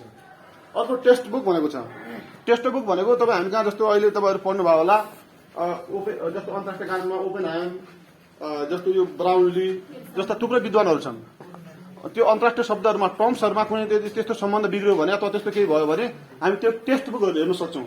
जस्तो जुरिस्प्रुडेन्समा साल्मन्ड हेर्न सक्नुहुन्छ, डाइस हेर्न सक्नुहुन्छ, तपाईँ आएर लोइड्स हेर्न सक्नुहुन्छ, थुप्रै हेर्न सक्नुहुन्छ। हेर्नुहोस्, यदि तपाईँको त्यस्तो भाषामा कुनै विवाद भयो भने त्यो टेक्स्ट बुक हेर्न सक्नुहुन्छ। तसर्थ यो संविधान बन्दाखेरि हामीले विभिन्न टेक्स्ट बुकहरू जस्तो यो भारतीय संविधानविद अम्बेडकरको हामीले केही कुरा उल्लेख गरेका थियौँ अथवा केही लिएका थियौँ, भोलि यसको विवाद भयो भने हामी त्यो टेक्स्ट बुक हेर्न सक्छौँ। तसर्थ यो पाठ भनेको के हो भने विधायिकाको मञ्चमा पत्ता लगाउँदाखेरि हामीले पढ्दाखेरि सरेर पढ्ने हो। यदि त्यसरी पढेर विधायिकाको मञ्चमा पत्ता लाग्यो भने ऐनको पाठ गर्दैनौँ। यदि त्यसरी पढेर विधायिकाको मञ्चमा पत्ता लागेन भने ऐनको पाठ गरेर भए पनि विधायिकाको मञ्चमा पत्ता लगाउनुपर्छ भन्ने मकसद भएको हुँदा हामीले ऐनको टुक्रा टुक्रा गरेर विधायिकाको मञ्चमा पत्ता लगाउँछौँ। यसरी टुक्रा गर्दा ऐनलाई दुई भागमा बाँड्छौँ। एउटा चाहिँ बाहिरी भाग, अर्को चाहिँ भित्री भाग। भित्री भागमा चाहिँ तपाईँको नाम आउँछ। नाम भनेको संविधानको नाम हुन्छ अथवा कानुनको नाम हुन्छ। यदि तपाईँले भित्री भाग पढेर त्यो केही क्लियर हुनु भएन भने जस्तो फोहोर मैला सङ्कलन गर्न बनेको ऐन, जस्तो बाटो सञ्चालन गर्न बनेको ऐन, त्यो ऐनहरू पनि तपाईँले के गर्न सक्नुहुन्छ, विधायिकाले के लेखेको होला भने पत्ता लगाउन सक्नुहुन्छ। त्यसपछि तपाईँको प्रिम्बलहरू यो प्रस्तावनाबाट पनि विधायिकाको मञ्चमा पत्ता लगाउन सक्नुहुन्छ। यसरी तपाईँले ऐनको टुक्रा टुक्रा पाएर भयो भने विधायिकाको मञ्चमा पत्ता लगाउनु पर्छ भन्ने यसले राखेको छ है मञ्चमा। अब चाहिँ हामी रुलमा है, यो तपाईँको यो अहिलेसम्मको भनेको 10 मार्क्समा आउन सक्ला, किनभने संक्षिप्तमा आउन सक्ला होइन। तपाईँको मेन मुख्य भनेको चाहिँ रुल अफ इन्टरप्रिटेसन हेर्नुहोस्। यसमा चाहिँ मुख्यतया लिटल मिस्टिभ र गोल्डन। अब लिटलमा जाउँ है हामी। तपाईँ क्लियर हुनुहुन्छ है? ठिक छ, सर्फेसमा बुझ्नुहोस्, डिपमा नजानुहोस्। मैले सर्फेसमा गएको छु, तपाईँ कन्सेप्चुअल कुरा बुझेर बाँकी चाहिँ तपाईँले आफ्नो सबै गर्नु होला।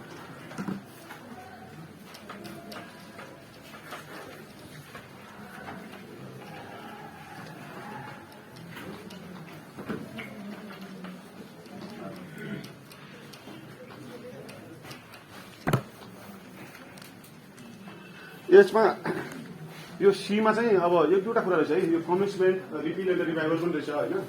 कमेन्समेन्ट भनेको यो रुलभन्दा पहिला यो पनि आउँछ।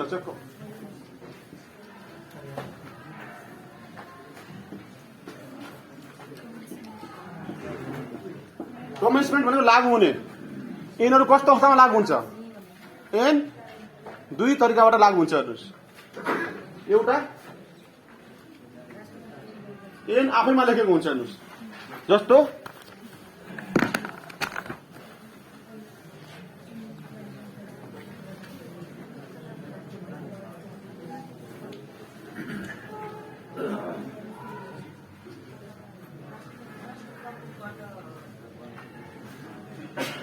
के हेर्नुहोस् है, संविधानको धारा 307(2) मा के लेखेको छ भने यो संविधान सम्बद्ध 2072 साल असोज महिनाको 3 गते लागू हुनेछ। प्रारम्भ हुने कमेन्समेन्ट भनेको प्रारम्भ हो।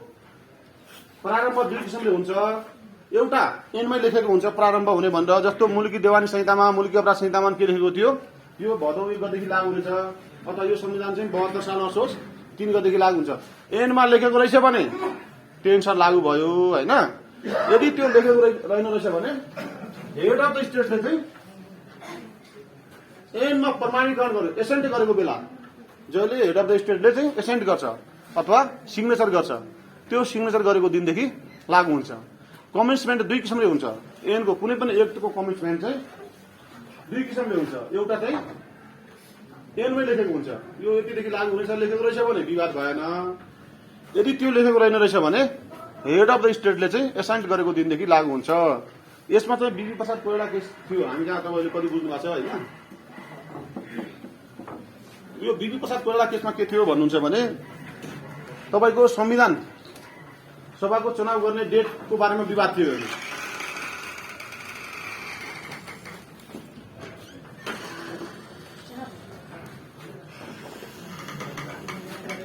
संविधान सभाको चुनाव गर्ने डेटका बारेमा विवाद थियो। हेर्नुहोस्, अब संविधान सभाको चुनाव कहिले गर्ने भन्ने कुरोमा चाहिँ राजा त्रिभुवनले चाहिँ एउटा किसिमले कुरा गरेका थिए। त्यसपछि मरिचमान श्रेष्ठले चाहिँ के गर्नुभयो भने टङ्कप्रसाद आचार्यले, त्यति प्रधानमन्त्री टङ्कप्रसाद आचार्य हुनुहुन्थ्यो, उहाँले चाहिँ एउटा भाषणमा चाहिँ के भन्नुभयो भने अब संविधान सभाको चुनाव हुने हो कि प्रतिनिधि सभाको चुनाव हुने हो त्यो क्लियर छैन भन्ने कुरो गर्नुभयो। त्यसैमा चाहिँ बिबी प्रसाद कोइराला चाहिँ के गर्नुभयो, सर्वोच्चमा केस फाइल गर्नुभयो। त्यसपछि सर्वोच्च अदालतले के उल्लेख गरेको थियो भने कुनै कुरा लागू हुनको लागि प्रमाणीकरण गरेको डेट चाहिँ हुनुपर्छ, नभए एन बन्दै भयो। कति एनहरू इनेक्टमेन्ट हुन्छ, थुप्रो एनहरू, जस्तो मानौँ न अहिले पनि विधायकमा हजारवटा एनहरू बनेका छन्, इनेक्टमेन्ट भएका छन्। ती एन बन्नुमा आफैमा लागू हुनु होइन। हेर्नुहोस्, एनहरू हजारौं बन्छ, तर आफै त्यो बन्नु भन्नुको अर्थ इनेक्टमेन्ट हुनु भन्नुको अर्थ लागू हुनु होइन। लागू हुनुको लागि दुईटा कुरा चाहिन्छ। एउटा चाहिँ हेड अफ द स्टेटले एसेन्ट गर्नु पर्यो, सिग्नेचर गर्नु पर्यो, या चाहिँ एनमै लेख्नु पर्यो। नभए बनेको एनहरू इनेक्टमेन्ट भएका सबै एनहरू चाहिँ लागू हुँदैनन्। त्यसैले बिबी प्रसाद कोइराला केसमा सर्वोच्च अदालतले के भनेको थियो भन्नुहुन्छ भने यदि स्ट्याम्प लगाएको छैन, लालमोहर लगाएको छैन भने त्यो एन चाहिँ लागू हुँदैन भनेर भनेको थियो। अनि अर्को चाहिँ तपाईँको यो रिपिल छ। रिपिल भनेको खारेजी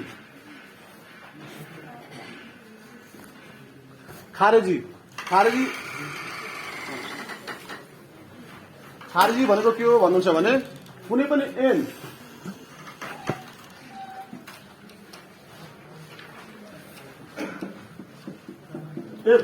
कुनै पनि एक्ट बनाउने काम चाहिँ लेजिस्लेचरले गर्छ।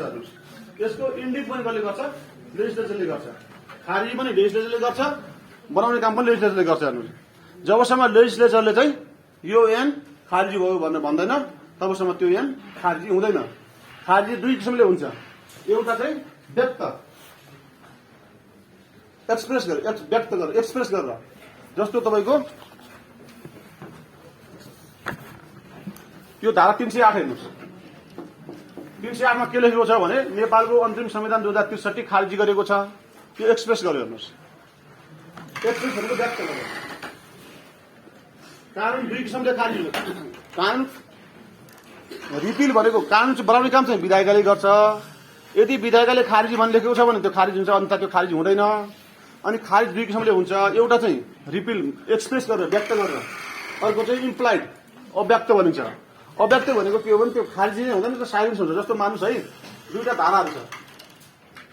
यो धारासँग तलको धारा चाहिँ कन्ट्रोभर्सियल भयो, कन्फ्लिक्ट भयो भने के हुन्छ, लेटर चाहिँ प्रिभेल हुन्छ, अनि तलको चाहिँ लागु हुन्छ, माथिको साइलेन्स हुन्छ। हेर्नुहोस्, यसलाई चाहिँ अव्यक्त खारिजी भनिन्छ। जस्तो यो संविधान छ, हेर्नुहोस्, यो संविधानको दुईटा भाग छ, तल र माथि दुईटै। यदि एक आपसमा बाँझियो भने तलको भाग चाहिँ प्रिभेल हुन्छ, लागु हुन्छ। हेर्नुहोस्, माथिको के हुन्छ, साइलेन्स हुन्छ। त्यो साइलेन्सलाई के भनिन्छ, इम्प्लाइड अथवा अव्यक्त खारिजी भनिन्छ। तर त्यो खारिजी त्यस्तो पाठ खारिजी हुँदैन है, इम्प्लाइड हुन्छ। खारिज चाहिँ एक्सप्रेस गरे मात्र खारिजी हुने हो। अब तपाईँको यसको लागि तपाईँले जस्तो कुनै ऐन खारिजी हो, त्यसको परिणाम के हुन्छ? त्यो इक्जाममा आउँछ है, तपाईँको 5 नम्बरमा आइरहेको छ, 5-10 नम्बरमा कहिलेकाहीँ इक्जाम आइरहेको छ। के भन्छ भने कन्सिक्वेन्सी अफ द रिपिल स्ट्याच्यु अथवा रिपिल स्ट्याच्युको कन्सिक्वेन्सी के हुन्छ? जस्तो कुनै ऐन खारिजी भयो भने त्यसको के हुन्छ अवस्था? त्यसको लागि तपाईँहरूले कानुनी व्याख्या सम्बन्धी ऐन 2010 छ नि, यसको 3, 4, 5 एकचोटि हेर्नु न, त्यो लामो छैन, तपाईँलाई एकदमै काम लाग्छ। हेर्नुहोस्, कानुनी व्याख्या सम्बन्धी ऐन 2010 नेटमा पनि छ, त्यो तपाईँले हेर्नै पर्छ। हेर्नुहोस्, यदि तपाईँले त्यो हेर्नु भएन भने तपाईँको पढाइ एकदम अपुरो हुन्छ।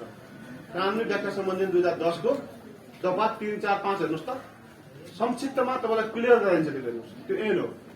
अनि कुनै ऐन खारिज हुँदा के छ त्यसमा त्यसको परिणाम देखिन्छ। अनि अर्को चाहिँ के छ भन्नुहुन्छ भने रिभाइभल अफ लेजिस्लेसन अथवा पुनर्जीवित। जस्तो एउटा एकपटक कुनै ऐन खारिज भइसकेपछि त्यो एक रिभाइभल हुन्छ कि हुँदैन? सब तपाईँलाई म एउटा राम्रो इक्जाम्पल भन्छु है।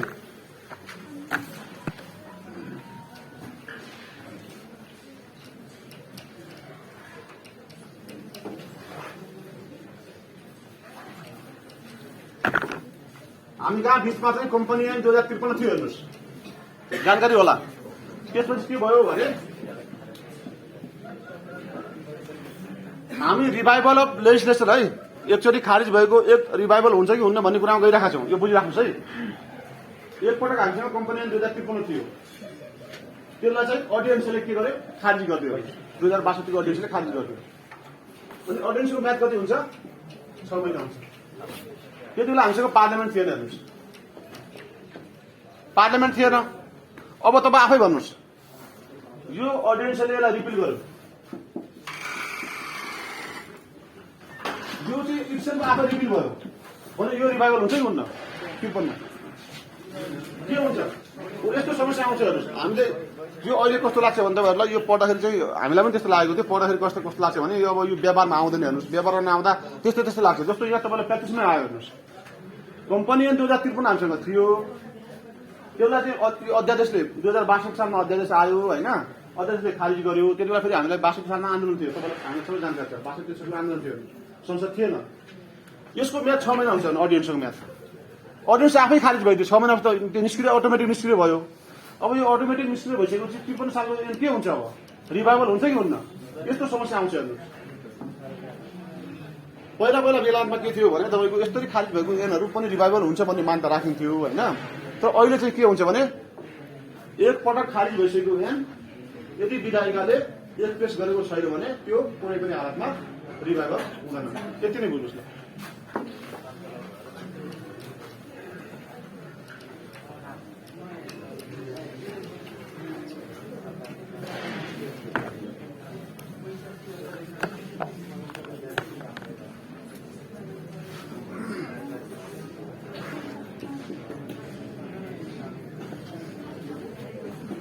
रुलमा जाऊ है। यो तपाईँलाई पढ्न सुरु मार्क कति आउँछ? 20 मार्क्स आउँछ जस्तो लाग्छ मलाई। क्वेसन पेपर हेरेको छैन मैले। यो तपाईँ लिटल मिस्टेक र गोल्डन तपाईँले राम्रो बुझ्नुभयो भने इन्टरप्रिटेसन स्ट्यान्डर्डमा तपाईँले पास हुनुपर्छ। 3टा रुलहरू, लिटल, गोल्डन र मिस्टेक। यसमा जाउँ हामी।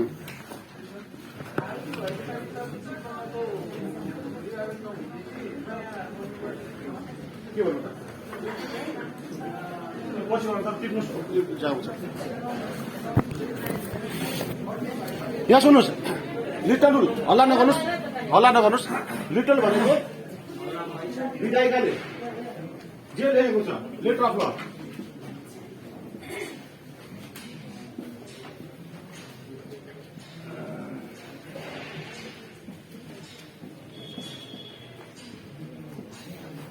यदि कानुन क्लियर छ भने whatever maybe it's a consequence, जस्तो सुकै कन्सिक्वेन्सी आओस् कोर्टले यसलाई फलो गर्नुपर्छ। हेर्नुहोस्, लिटल भनेको लेटर अफ लमा कोर्ट यदि ल क्लियर छ भने कोर्टले त्यो बााउन्ड्री भन्दा बाहिर जान पाउँदैन। हामी प्रिन्सिपल पढाएका छौँ, लिटल भनेको लेटर अफ ल हो, भर्बल वर्ड हो, त्यसलाई नेचुरल मिनिङ भनिन्छ, ग्रामेटिकल मिनिङ भनिन्छ, कार्डिनल प्रिन्सिपल भनिन्छ, विभिन्न नामले भनिन्छ। यो चाहिँ प्राइमरी रुल हो। यो चाहिँ लिटल रुललाई चाहिँ प्राइमरी रुल पनि भनिन्छ, किनभने कोर्टले जहिले सुकै हेर्दा पनि यो लिटल रुललाई हेरिन्छ, शाब्दिक व्याख्याको नियमलाई हेरिन्छ। कानुनमा जहिले सुकै शाब्दिक व्याख्याको नियम भनेको विधायिकाले जे लेखेको छ त्यो हुनुपर्छ भन्ने। यदि ल क्लियर छ भने, कानुन क्लियर छ भने कोर्टले चाहिँ यो शाब्दिक व्याख्याको नियम भन्दा 1 इन्च पनि जान पाउँदैन। जस्तो सुकै कन्सिक्वेन्सी आओस्, परिणाम जस्तो सुकै आओस्, त्यो फलो गर्नुपर्छ भन्ने मान्यता राखिन्छ। त्यसैले विभिन्न विद्वानले के भनेका छन् भने लिटल रुल भनेको पार्लियामेन्टको, लेजिस्लेचरको मुटु हो, लेजिस्लेचरको आत्मा हो, स्पिरिट हो। लेजिस्लेचरले जे कुरा एक्सप्रेस गर्न चाहेको हुन्छ त्यो लिटल रुलबाट एक्सप्रेस गर्न चाहेको हुन्छ। त्यसैले कोर्टले चाहिँ एजेटिभ जस्तो छ त्यस्तै यसलाई फलो गर्नुपर्छ। यदि यो ल क्लियर छ भने, त्यसमा कन्फ्युजन छ, त्यसमा मल्टिफेसेड मिनिङ छ, डबल मिनिङ छ, अथवा तपाईँ अनसर्टेनिटी छ, त्यस्ता विभिन्न शब्दहरू छ भने चाहिँ तपाईँले त्यसको विकल्प खोज्नुपर्छ। यदि ल आफैमा क्लियर छ भने कन्सिक्वेन्सी कोर्टले खोज्ने होइन, कोर्टले चाहिँ ल बनाउने होइन, कोर्टले के गर्ने हो, खालि एक्सप्रेस मात्रै गर्ने हो। जे विधायिकाले लेखेको छ त्यो एक्सप्रेस गर्ने काम चाहिँ कोर्टले गर्ने हो। त्यो चाहिँ सेपरेसन पावरको प्रिन्सिपल भित्र पर्छ। यदि त्यसको अभोइड गर्छ भने त्यो के हुन्छ, त्यो प्रिन्सिपल पनि भोइड हुन्छ। जस्तो लिटल रुल भनेको यसलाई महत्त्वपूर्ण रुल मानिन्छ, यसलाई मुटु भनिन्छ, अथवा यसलाई चाहिँ प्रिन्सिपल जे भन्नुहुन्छ, तपाईँ प्राइमरी रुल भन्नुहुन्छ, नेचुरल रुल भन्नुहुन्छ, कार्डिनल प्रिन्सिपल भन्नुहुन्छ, ग्रामेटिकल भन्नु, जे जति नाम भन्नुहुन्छ, लिटल रुल भनेको विधायिकाको मुख्य सिद्धान्त हो। यदि यो रुलबाट तपाईँको सबै समस्याको समाधान भयो भने अथवा ल क्लियर भयो भने अरू रुल त प्रयोग गर्नै पाइँदैन। तपाईँले यो इन्टरप्रिटेसन लेख्दाखेरि पनि लिटल रुललाई टच नगरी लेख्न पाउनुहुन्न। हेर्नुहोस्, अरू जे जति आएको छ यसको विकल्पमा आएको छ। लिटल रुल आफैमा के हो, ग्राउन्ड हो। हेर्नुहोस्, यो ग्राउन्डबाट यदि समस्याको समाधान हुन सकेन भने यो डाइभर्ट भयो मात्र अरू रुल आउने हो। त्यसैले तपाईँ जतिसुकै जाँदा लेख्दै हुनुहुन्छ, मिस्टिकको लेख्नु पर्यो, गोल्डनको लेख्नु पर्यो, जेको बारेमा लेख्नु पर्यो, यसलाई तपाईँले टच गर्नु भएन भने तपाईँको लेखाइ चाहिँ इनकम्प्लिट हुन्छ। त्यसैले लिटल रुललाई चाहिँ कार्डिनल प्रिन्सिपल, ग्रामेटिकल सबै भनिन्छ। हेर्नुहोस्, लिटल रुल भनेको के हो भने यदि ल क्लियर छ भने कन्सिक्वेन्सी जस्तो सुकै आओस्। म तपाईँलाई एक दुईवटा इन्सम्पल दिन्छु है। मैले नोट्स तपाईँलाई छोड्नु, यो रुलको बारेमा ल्याएको छु मैले। यो नेटमा छ है, तपाईँको नेटमा छ, यो युनिभर्सल प्रिन्सिपल जस्तो रुलहरू जस्तो।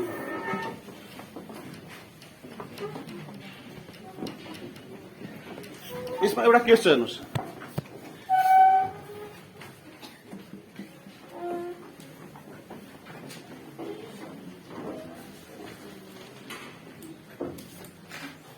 फिसर भर्सेस बेल केस। यो बेलायतको केस हो। हेर्नुहोस्, फिसर भर्सेस बेल।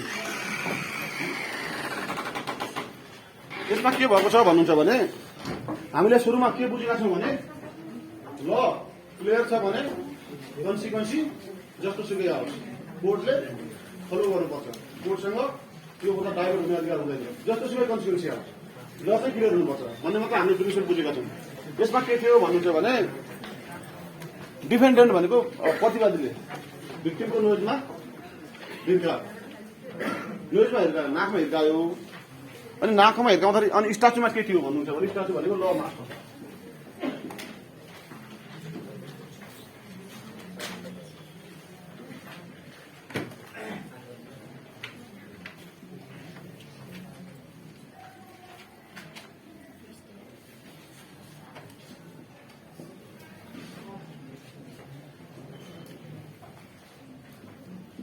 स्ट्याचुमा के थियो, दुईटा कुरो छ। अपराध हुनको लागि चाहिँ कानमा दुईटा प्रोभिजन आवश्यक थियो।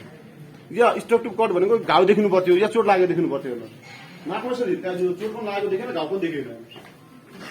त्यो देखिन सकेपछि कोर्टले के भन्यो भने डिफेन्डेन्टलाई चाहिँ सजाय गर्न सकेन। हेर्नुहोस्, कानुनमा प्रष्ट कुरा के छ, कसैलाई सजाय गर्नको लागि चाहिँ या स्टेप टु कोर्ट भनेको या त्यस्तो पोतरीको के देखिनुपर्छ, या चाहिँ घाउ देखिनुपर्छ। त्यो दुइटै देखिएन। हेर्नुहोस्, देखिएन। त्यो नदेखिसके ल क्लियर भएको कारणले गर्दा डिफेन्डेन्टलाई चाहिँ सजाय गर्न सकेन। त्यस्तो एउटा अर्को केस छ। हेर्नुहोस्,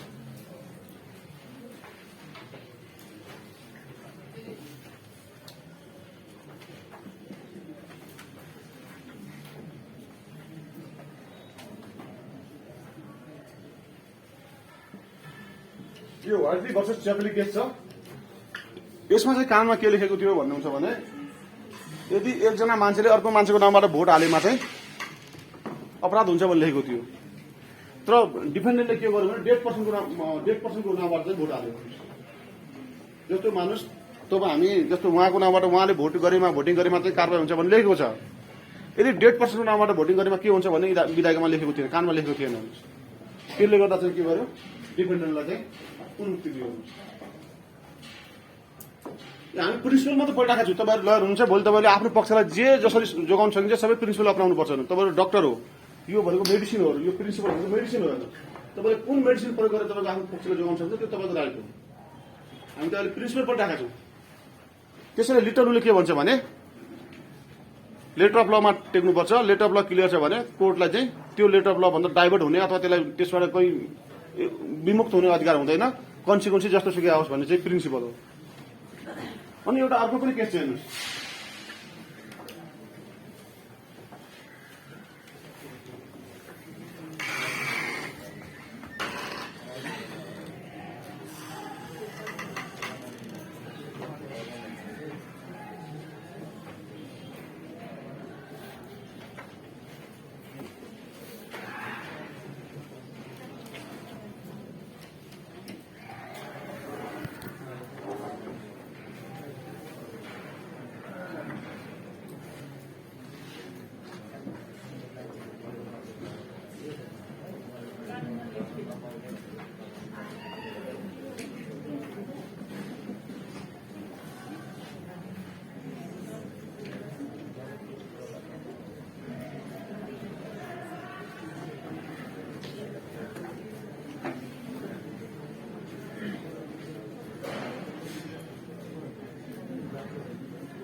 यो फिसर भन्ने त्यो अगाडि त हामीले त्यो 8 वर्ष हेरिसौँ। अहिले फिसर भन्ने केसमा चाहिँ त्यो फिसरले चाहिँ के गरेको थियो भने एउटा फ्लिक नाइफ भनेको धारिलो चक्कुलाई चाहिँ उनले प्राइस ट्याग राखेर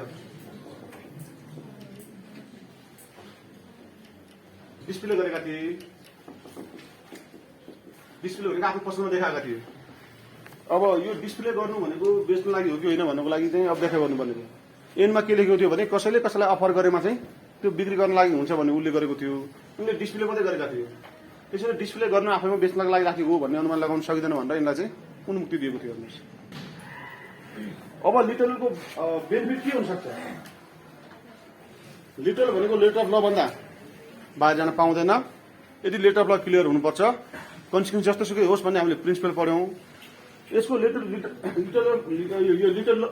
रुलको चाहिँ लिटर रुलको बेनिफिट के हुनसक्छ? यसले लिटर रुलले के गर्न सक्छ तपाईँलाई? यसको बेनिफिट जस्तो तपाईँको लेटर अफ ल भन्दा बाहिर जान नपाएपछि जज चाहिँ बाइस हुन पाउँछ। यसको एडभान्टेज के हुनसक्छ? लेटर अफ लको एडभान्टेज के हुनसक्छ? जस्तो तपाईँको लेटर अफ लमा टेकेर जजले चाहिँ अब डिसिसन दिनु पर्दा जज चाहिँ बाइस हुन पाउँदैन। विधायिकाको इन्टेन्सन फाइन्ड आउट हुन्छ। अनि त्यो यसको डिसएडभान्टेज के हुनसक्छ? कहिलेकाहीँ के हुनसक्छ? भिक्टिमलाई जस्टिस नपर्न सक्छ। जस्तो यहाँ भिक्टिमलाई जस्टिस परेको छैन। हेर्नुहोस्, नाकमा हेरिरहेको छ तर अपराध हुनको लागि चाहिँ अझै चाहिन्छ। जस्तो मान्नुहोस् अहिले तपाईँहरूलाई चाहिँ त्यो धतुरो भन्ने थाहा छ होइन, गाँजा पनि थाहा छ। तर धतुरो चाहिँ गाँजाभन्दा अलिकति बढी मलाई लाग्छ, बढी हार्म जस्तो लाग्छ मलाई। धतुरो सेवन गर्दा तपाईँको गाँजाभन्दा बढी तपाईँलाई हार्म हुन्छ। तर धतुरोको बारेमा चाहिँ विधायिकाले ड्रग्स भन्ने घोषणा गरेको छैन। हेर्नुहोस्, ड्रग्स भन्ने घोषणा गरेको छैन। तसर्थ कहिलेकाहीँ के हुन्छ भने लेटर अफ लमा मात्र टेकेर यदि व्याख्या गर्दाखेरि जस्टिस पढ्न नपर्न सक्छ, मान्छे भिक्टिम हुन सक्छन्। जस्टिसप्रतिको मान्छेको वित्तमा जानु सक्छ। यी विभिन्न किसिमका यसका डिसएडभान्टेज हुन्।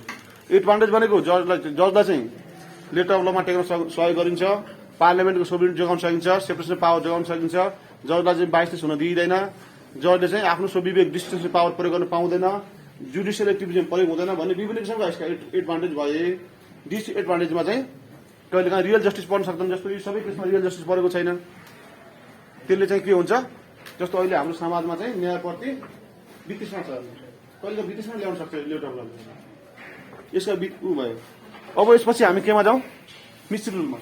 त्यो लामो गइन है, यति संक्षिप्तमा जाउँ, लामो जाने समय छैन। हेर्नुहोस्, एउटा लिटल रुलमा पुरै दिन लाग्छ, त्यसैले संक्षिप्तमा सबै सक्दैन।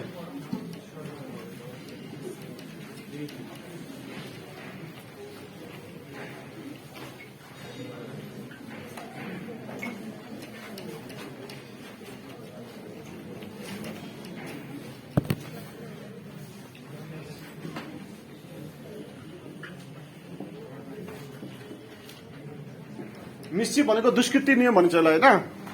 जस्तो कुनै पनि एक्टहरू एक्ट बनाउँदाखेरि विधायिकाले चाहिँ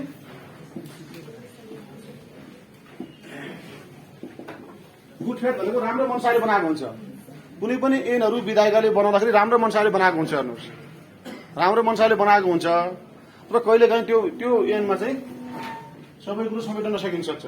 जस्तो ऐनमा धेरै मिस्चिफ हुनसक्छ, मिस्चिफ भनेको खराबी हुनसक्छ। मिस्चिफले के गर्छ भने त्यस्तो मिस्चिफलाई चाहिँ सप्रेस गर्छ, भनेको ऐनमा भएको खराबीलाई हटाउने र जस्टिस प्रोभाइड गर्ने काम चाहिँ मिस्चिफले गर्छ। दुष्कृतिको नियमले के गर्छ भने कुनै पनि ऐनमा रहेको एक्टमा रहेको खराबीलाई हटाउने, त्यसलाई दबाउने र जस्टिस प्रोभाइड गर्ने काम मिस्चिफले गर्छ। यसलाई म एउटा केसबाट तपाईँलाई जानकारी गराउँछु।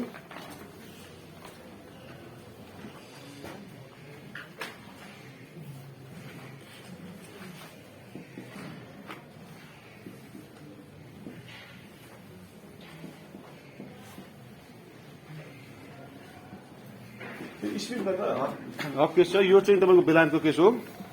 यसमा चाहिँ एक्टमा के लेखेको थियो भन्नुहुन्छ भने पब्लिक प्लेसमा भनेको सार्वजनिक ठाउँमा कसैले कसैलाई प्रोस्टिट्युसनका लागि अट्र्याक्सन गरेमा क्राइम हुन्छ भन्ने उल्लेख गरेको थियो। यो एक्टमा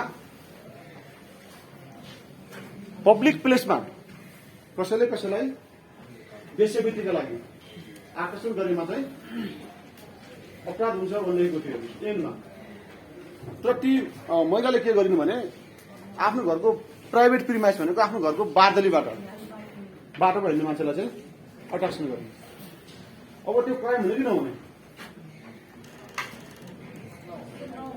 अब यसमा सल्फा नगरौँ म भन्छु, सल्फा नगर, किन तपाईँसँग समय नै छैन। हेर्नुहोस्, यसमा के छ, मैले यहाँ तपाईँलाई के उल्लेख गरेको हो भने एक्टमा भएको मिस्चिफ तपाईँले ऐन बनाउनु भयो, ऐनमा थुप्रै मिस्चिफ हुनसक्छ। हेर्नुहोस्, खराबी हुनसक्छ।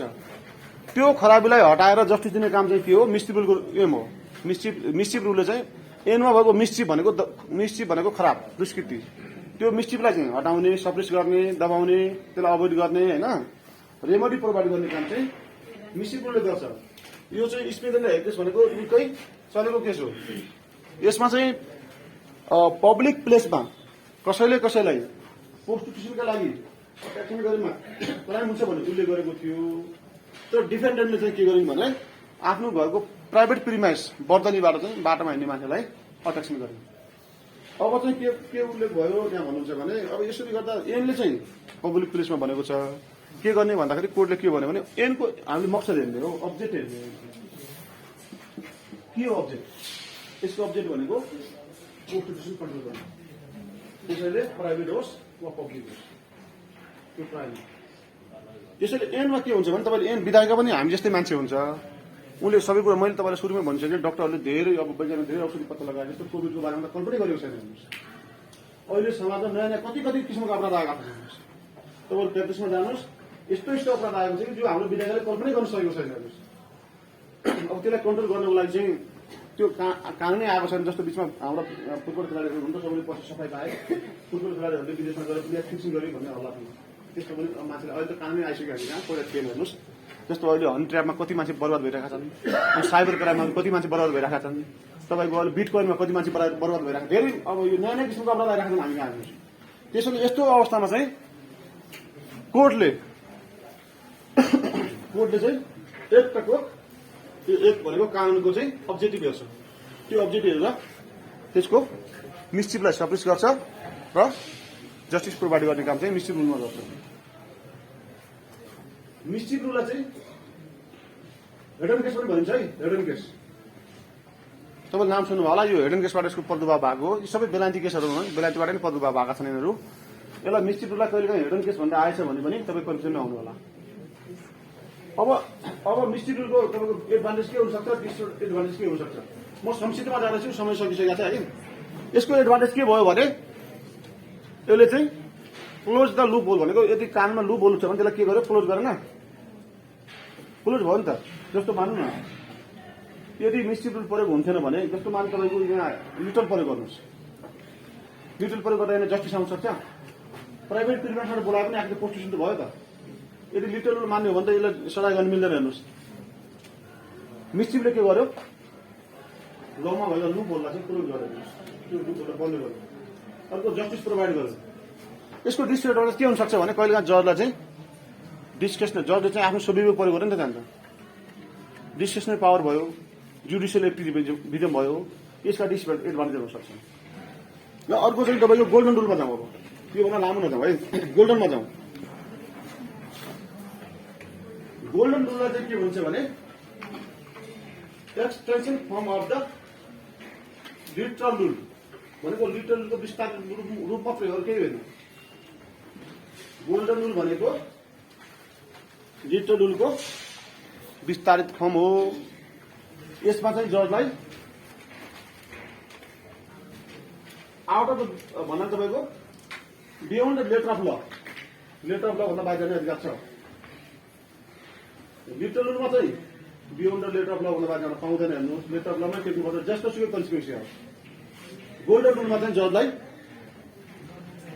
बियोन्ड लेटर अफ ल, लेटर अफ ल भन्दा बाहिर गएर उसले चाहिँ के गर्न सक्छ, आफ्नो डिस्क्रेसनरी पावर, आफ्नो जुडिसियल एक्टिभिजम प्रयोग गरेर जस्टिस दिन सक्छ।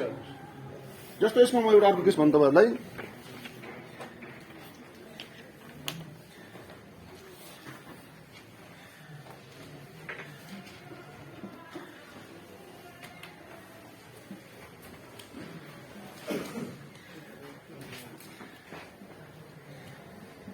यो आरसी क्वार्था भन्ने केस छ। यसमा के छ भन्नुहुन्छ भने डिपेन्डेन्टले आफ्नो आमाको हत्या गर्छ, कोही दिन हत्या गर्छ। अब आमाको हत्या गरिसकेपछि स्वभावत तपाईँको आमाको उत्तराधिकारीको हुन्छ, छोरा हुन्छ। यसमा कुनै विवाद छैन, लिटरल प्रयोग गर्नुभयो भने विवादै छैन। अनि कोर्टले के गर्यो भने होइन, यसले आमाको हत्या गरिसकेपछि यसको प्रोपर्टीको जो छ नि, प्रोपर्टी खाने उत्तराधिकारी, यसलाई दिनु भनेको के हुन्छ, क्राइमको बेनिफिट हुन्छ। त्यसैले यो गोल्डन रुल प्रयोग गरेर यसलाई चाहिँ यो क्राइमको बेनिफिट दिनु हुँदैन भन्नेलाई चाहिँ अंशबाट वञ्चित गरिदिनु। तपाईँ लिटरल प्रयोग गर्नुभयो भने त आमाको हत्या भयो भने, मृत्यु जे भयो भने त्यसको उत्तराधिकारी त छोरा नै हो, अथवा त्यसको परिवारको छोरा एउटै थियो, छोरा नै हो। अब उसले आफै आमालाई अब यदि विष खुवाएर त्यहाँ मृत्यु मार्छ भने त्यसको उत्तराधिकारीलाई दिनु अथवा त्यो सम्पत्तिलाई दिनु भनेको क्राइमको बेनिफिट हुन्छ भनेर कोर्टले के गर्यो, गोल्डन रुल प्रयोग गरेर त्यसको अंश दिनु हुँदैन भन्छ फैसला गरेको। तसर्थ यहाँनिर के हो भने गोल्डन रुल भनेको extension form of the literal rule हो। यो विस्तारित रूपमा मात्रै भयो, अरू केही होइन। यसमा चाहिँ जजलाई डिस्क्रिसनरी पावर प्रयोग गर्ने अधिकार हुन्छ। जज चाहिँ लेटर अफ ल भन्दा बाहिर गएर पनि आफ्नो सुविधा प्रयोग गर्न सक्छ, त्यसरी जस्टिस दिन सक्छ होइन। अब गोल्डनमा अब चाहिँ तपाईँको गोल्डनको पनि बेनिफिट के हुन सक्छ, गोल्डनले पनि जस्टिस दिन सक्छ, क्लोजर लुप होल हुन्छ। अनि यसको बेनिफिट के हुन सक्ला भने जजलाई डिस्टेन्स पावर प्रयोग भयो। अनि विधायकको कहिलेकाहीँ मनसार पत्ता नलाग्न सक्छ, कहिलेकाहीँ जज के हुन्छ बाइस हुनसक्छ। जस्तो तपाईँ युट्युब प्रयोग गरेर बाइस पनि हुनसक्छ, आफ्नो सुविधा प्रयोग गर्दाखेरि कहिलेकाहीँ न्याय नपर्न सक्छ। यी यसका चाहिँ के भयो, डिसएडभान्टेज भयो। अर्को चाहिँ बेनिफिसियल रुल। बेनिफिसियल भनेको हितकारी व्याख्याको नियम। यो हितकारी व्याख्याको नियम कहाँ प्रयोग हुन्छ भन्नुहुन्छ, आउँछ ए हितकारी व्याख्याको नियम कहाँ प्रयोग हुन्छ भन्नुहुन्छ भने यो चाहिँ लेबर श्रमिकहरू मजदुरहरूको वर्गमा आउँछ। जस्तो यसमा यसलाई चाहिँ तपाईँको मेक्सवेलले के भन्छन् भने it is not rule, it is just only 10 DC भन्छ। 10 DC भनेको प्रवृत्ति मात्र, यो रुल होइन। यसको मकसद भनेको बेनिफिसियल हुने गरी व्याख्या गर्नुपर्छ भन्ने मात्रै हो। हित हुने गरी व्याख्या गर्नुपर्छ। जस्तो बालबालिकालाई हित हुने गरी व्याख्या गर्नुपर्छ, श्रमिकहरूको हित हुने गरी व्याख्या गर्नुपर्छ। जस्तो तपाईँ चिया बगानको मजदुर र यदि मालिकको त्यहाँनिर छलफल भयो भने त्यो मजदुरको हित कसरी हुन्छ? कोर्टले त्यसरी इन्टरप्रेट गर्छ। कोर्टले मजदुर वर्गको पक्षमा रहेर इन्टरप्रेट गर्छ। त्यसैले यो हित हुने गरी अथवा यो चाहिँ सामाजिक, यसलाई सामाजिक रुल पनि हो, सामाजिक जस्टिस पनि प्रोभाइड गर्छ। यसले यो व्याख्याको हितकारी नियमले चाहिँ सामाजिक जस्टिस प्रोभाइड गर्छ। सामाजिक जस्टिस प्रोभाइड गर्ने भएको हुँदा यो एक किसिमको रुल होइन, यो खालि तपाईँको टेन्डेन्सी प्रवृत्ति मात्रै हो भन्ने गरिन्छ। हेर्नुहोस्, जस्तो तपाईँ लिटल रुलमा के लेखेको छ, लेटर लभन्दा बाहिर जान पाउँदैन, निश्चितमा चाहिँ अब्जेक्टिभ पनि हेर्नुपर्छ, गोल्डनमा चाहिँ बाहिर जान पाउँछ भन्ने त्यहाँ अलिकति प्रिन्सिपल छ। हेर्नुहोस्, यो हितकारीमा त्यस्तो केही प्रिन्सिपल छैन। यसमा के छ भने कसरी हुन्छ हित? यो श्रमिक वर्गहरूमा, लेबरहरूमा, इन्डस्ट्रीहरूमा, बच्चा बालबच्चाहरूमा प्रयोग हुने रुल हो। यसको हित हुने गरी व्याख्या गर्नुपर्छ भन्ने यसको सिद्धान्त भएको हुँदा जसरी व्याख्या गर्दा हित हुन्छ त्यसरी व्याख्या गर्नुपर्छ भन्ने यसले सिद्धान्त देखाउँछ। हेर्नुहोस्, अब यसको लागि चिया बगानका केसहरू एक दुईवटाहरू पनि केसहरू चाहिँ हाम्रो अब जस्तो मैले त्यो लिएर नेपाली केसहरू पनि थुप्रै छन् यसमा। जस्तो चिया बगानमा काम गर्ने मजदुरको बारेमा अदालतले गरेको फैसलाहरू, जस्तो उत्पीडन वर्गका बारेमा गरेको फैसलाहरू, यी सबै यसका इक्जाम्पलहरू हुन्। अनि त्यसपछि तपाईँहरूको अब हितकारी पनि सक्यो है। अनि अर्को छ 4 नम्बरमा छ construction of race magic valid component भनेको एउटा एन बन्नको लागि चाहिँ विद्यार्थीले लाखौं रुपियाँ खर्च गरेको हुन्छ। हेर्नुहोस्, जस्तो बिचमा हामी कहाँ के थियो, सामाजिक सुधार ऐन थियो, त्यो ऐन के थियो, लागू हुँदैन थियो। त्यसैले कोर्टले कुनै पनि ऐनको व्याख्या गर्दाखेरि त्यसलाई मार्ने गरी होइन, जीवित रहने गरी व्याख्या गर्नुपर्छ भन्ने प्रिन्सिपल हो। Of race magic valid component भनेको कुनैलाई पनि मार्ने होइन, त्यसलाई एक्टिभ गर्ने गरी, त्यसलाई पेसिभ गर्ने गरी होइन, एक्टिभ गर्ने गरी त्यसको इन्टरप्रेसन गर्नुपर्छ भन्ने प्रिन्सिपल हो। जस्तो विधायिकाले लाखौं रुपियाँ खर्च गरेर ऐन बनाउँछ, ती ऐन बनाएका ऐन सबै लागू हुन्छन् भन्ने छैन। जस्तो सामाजिक सुधार ऐनमा बिहा जाँदाखेरि 15 जना लैजानुपर्छ, यताउता गर्नुपर्छ भन्ने कुरो उल्लेख गरेको थियो। हामी कहाँ धेरै माथि लगेर जान्थे होइन, पछि चाहिँ बिचमा लोकमान सिंह कार्कीले कसले कसले त्यसलाई फलो पनि गर्नुभयो होइन। त्यसैले कुनै पनि ऐनहरूको व्याख्या गर्दाखेरि जीवित रहने गरी, त्यसलाई बार्ने गरी होइन, त्यसलाई पेसिभ रहने गरी होइन, एक्टिभ रहने गरी इन्टरप्रेसन गर्नुपर्छ भन्ने प्रिन्सिपल चाहिँ of race magic valid component है।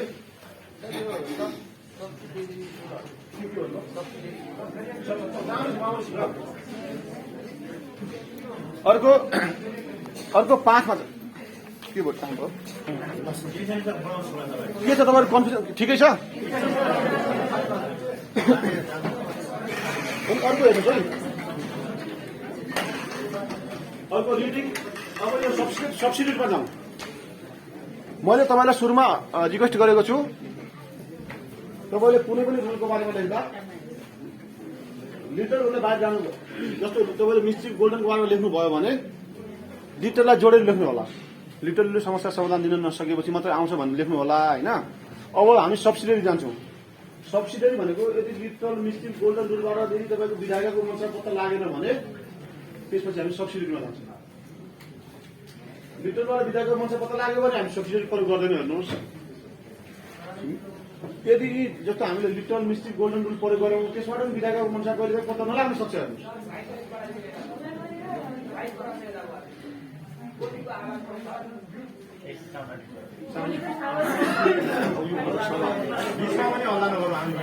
योभन्दा बढी आउँदैन कि बिचमा आउनुपर्छ। ठिक छ, अब यहाँ सुन्नुहोस् है, सब्सिडियरी भनेको सहायक रुल हो। तपाईँको लिटरल मिस्ट्री गोल्डन ल ठिक छ, यता लेख्नु पनि पर्ने हुन्छ कति बेला। यहाँ सुन्नुहोस्, यो तपाईँको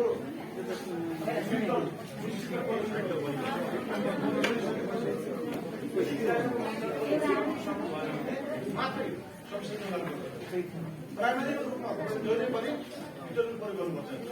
लिटरबाट बाहिर पाउने हुँदैन। लिटरबाट तपाईँको जस्टिस नहुन सक्छ, जस्टिस आउन सक्छ।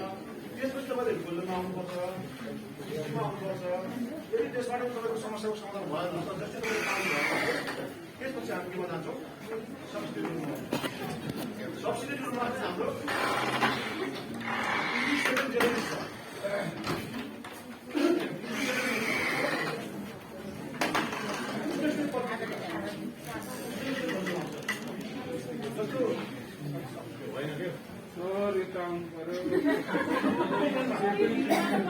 विशेष र सामान्य शब्द प्रयोग भएको छ भने जस्तो मान्छे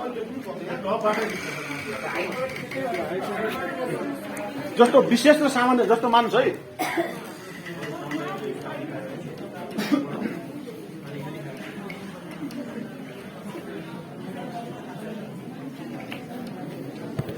इजिसेडम भनेको ल्याटिन टर्म हो त्यसको अर्थ सेम काइन्ड भनेको उस्तै भन्ने जनाउँछ जस्तो तपाईँको यो एउटा दफा छ मान्छ है यहाँ विशेष शब्द प्रयोग भएको छ भने यहाँ सामान्य शब्द प्रयोग भएको छ भने यो सामान्य शब्दले पनि विशेष शब्दकै अर्थ आउने गरी कारणको व्याख्या गर्नुपर्छ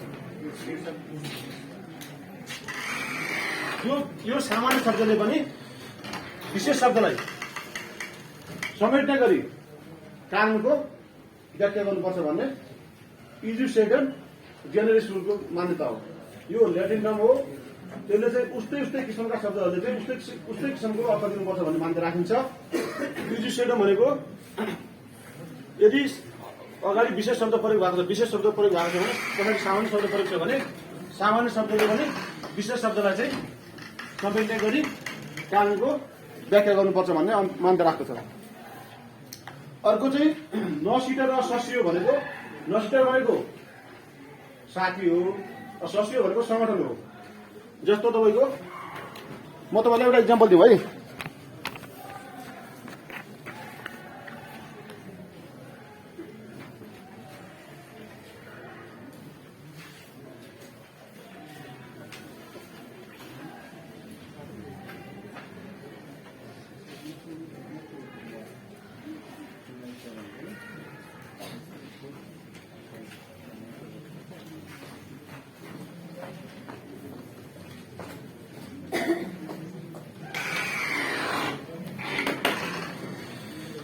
जस्तो हामी कहाँ संविधानमा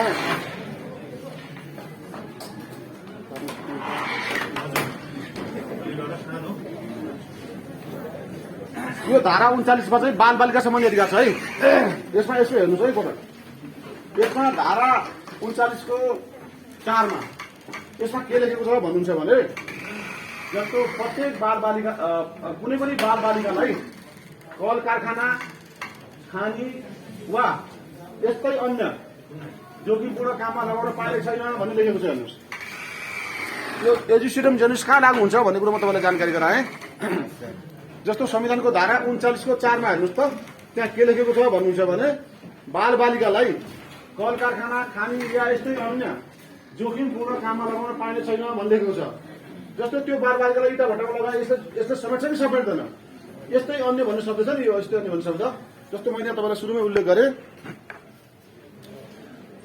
मार्केट लगेको कि अब यसरी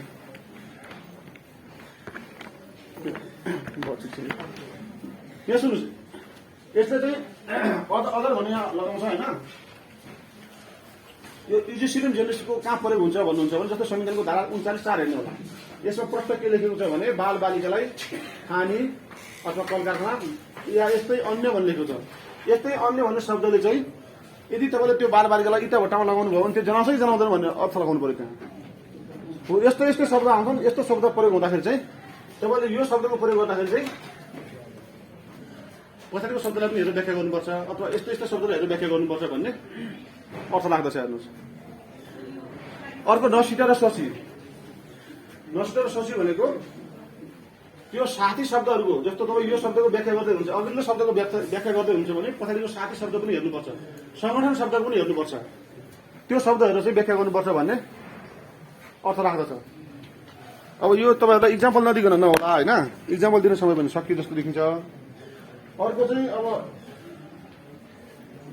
रिडिन्डो सिङ्गुला सिङ्गुली छ हेर्नुहोस् रिडिन्डो सिङ्गुला सिङ्गुलले के भन्छ भने प्रत्येक शब्दसँग निर्देशित हुने गरी जस्तो मान्छ है तपाईँले के भन्नुभयो बियर र मासु खाउँला पिउँला भन्नु सोध्नु मान्छु है बियर र मासु खाउँला पिउँला भन्नु बियर भनेको पिउने भयो मासु भनेको के हो खाने भयो मैले भन्न खोजेको तपाईँ यस्तो शब्द आउँछ हेर्नुहोस् यो हामी कहाँ अहिले इक्जाम्पल मैले एकुरेट अब ल्याउनु अहिले विभिन्न कारणले ल्याइन हेर्नुहोस् होइन यो तपाईँहरूको इन्टरप्रिटेसन भनेको लामो छ यो सजिलोसँग बुझिने विषय छैन यसको लागि तपाईँ एउटै टपिकको लागि एक दिन पुरै समय लाग्छ हेर्नु त्यसरी तपाईँ जनरल कन्सेप्टको मात्रै के बुझ्नुहोस् भने रिडिङ र सिङ्गुली भनेको प्रत्येक शब्दले प्रत्येक शब्दसँग निर्देशित गर्ने हो जस्तो मान्नुभयो बियर खाउँला बियर र मासु खाउँला र पिउँला भन्नुभयो बियर तपाईँले पिउनुहुन्छ मासु के हुन्छ खानुहुन्छ भने बियरको पिउनुसँग रिलेटेड गर्नुहोस् मासुको खानुसँग रिलेटेड गर्नुहोस्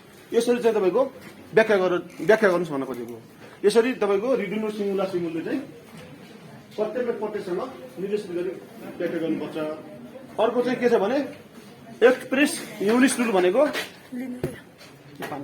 एक्सप्रेस युनिट भनेको विधायिकाले जे एक्सप्रेस गरेको छ बाँकीलाई चाहिँ एक्सक्लुड गर्नुहोस् जस्तो म तपाईँलाई एउटा इक्जाम्पल दिन्छु यहाँ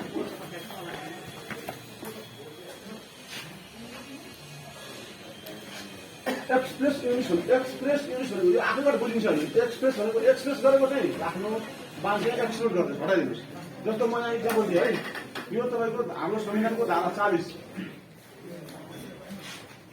40को 5 छ के लेखेको छ भन्नुहुन्छ भने राज्यले भूमिहीन दलितलाई कानून बमोजिम एकपटक जमिन उपलब्ध गराउने छ भन्ने लेखेको छ राज्यले चाहिँ भूमिहीनलाई भनेको छ भूमिहीनलाई भनिसकेपछि भूमि भएकोलाई एक्सक्लुड गरिदिनुहोस् एक्सप्रेस युनिट भनेको एक्सप्रेस गरेको चाहिँ राख्नुहोस् बाँकी चाहिँ एक्सक्लुड गरिदिनुहोस् हटाइदिनुहोस् त्यसलाई नजोड्नुहोस् जस्तो संविधानको धारा 40(4)(5) मा हेर्नुहोस् त्यहाँ चाहिँ राज्यले भूमिहीन दलितलाई चाहिँ एकपटक भूमि दिने भनेको छ भूमिहीनलाई चाहिँ राख्नुहोस् भूमि भएकोलाई चाहिँ एक्सक्लुड गर्नुहोस् व्याख्या गर्दा यसरी गर्नुपर्छ भन्ने बुझ्नुभयो होइन त्यसपछि अर्को चाहिँ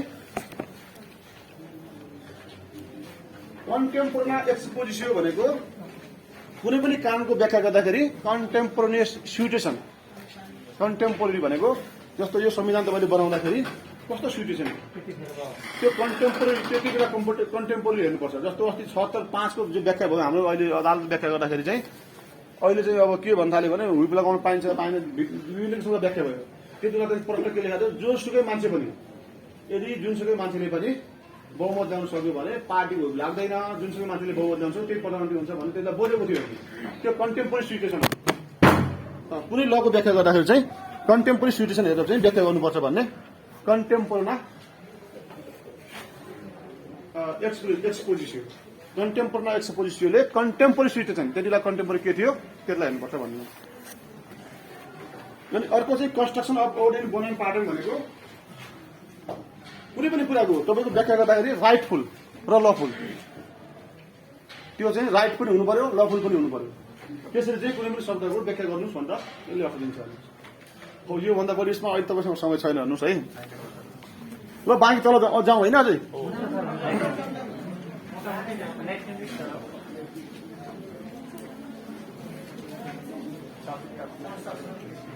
यसो गरेर म तपाईँलाई 5 मा जान्छु अनि यो 5 सजिलो छ तपाईँलाई यो आउँछ इक्जाममा आउँछ होइन जस्तो प्रिजम्पसन छ म अरू पनि जाउँला प्रिजम्पसन छ प्रिजम्पसन भनेको अनुमान हो साधारणतया व्याख्यामा अनुमान गर्न पाइँदैन हेर्नुहोस् कोर्टले चाहिँ यो इन्टरप्रिटेसन कोर्टले गर्ने हो है कोर्टले कुनै पनि लमा चाहिँ प्रिजम्पसन गर्न पाउँदैन हेर्नुहोस् कोर्टले जे विधायिका लेखेको छ त्यसैको व्याख्या गर्ने हो त्यसैको अर्थ क्लियर गर्ने हो कोर्टले प्रिजम्पसन गर्न पाउँदैन र कहिलेकाहीँ कस्तो हुन्छ भन्नुहुन्छ भने त्यो प्रिजम्पसन गर्नुपर्छ जस्तो एकमा लेखेको छ प्रिजम्पसन अगेन्स्ट द कमन ल भन्ने लेखेको छ होइन यो बेलायतमा के छ भन्नुहुन्छ भने कमन ल भनेको म्याक्सिमम कमन ल भनेको अनरिटन छ लामो समयदेखि चलिआएको छ यदि त्यो कमन ललाई रिपिल एक्सप्रेस रिपिल गरेको रहेछ भने व्यक्त रूपमा खारिज गरेको रहेछ भने त्यो समस्या भएन होइन जब त्यो व्यक्त रूपमा खारिज गरेको छैन तबसम्म त्यसलाई चाहिँ एक्जिस्टेन्स छ त्यो चाहिँ अहिले पनि जोडिएको छ भन्ने चाहिँ व्याख्या गर्नुपर्छ यदि कसैले खारिज गरेको छ भने पनि खारिज गरी व्याख्या गर्नु हुँदैन त्यो कोर्टले के अनुमान लगाउँछ भने यदि त्यो कमन ललाई चाहिँ रिपिल गर्ने दिएको छ भने ठिक छ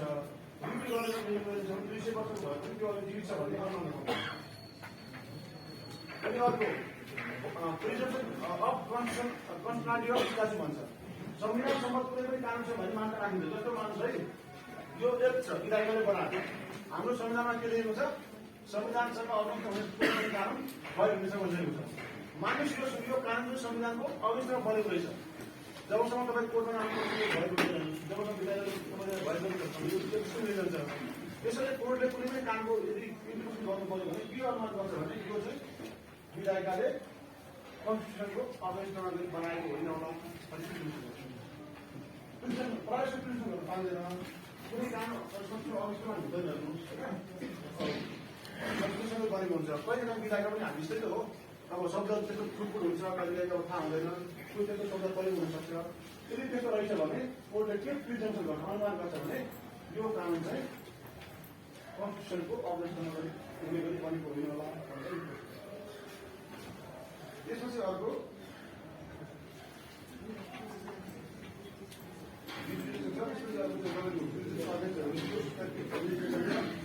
हाम्रो कुनै पनि कानुन चाहिँ रिट्रोस्पेक्टिभ गरी हुने गरी बनाउन पाइँदैन।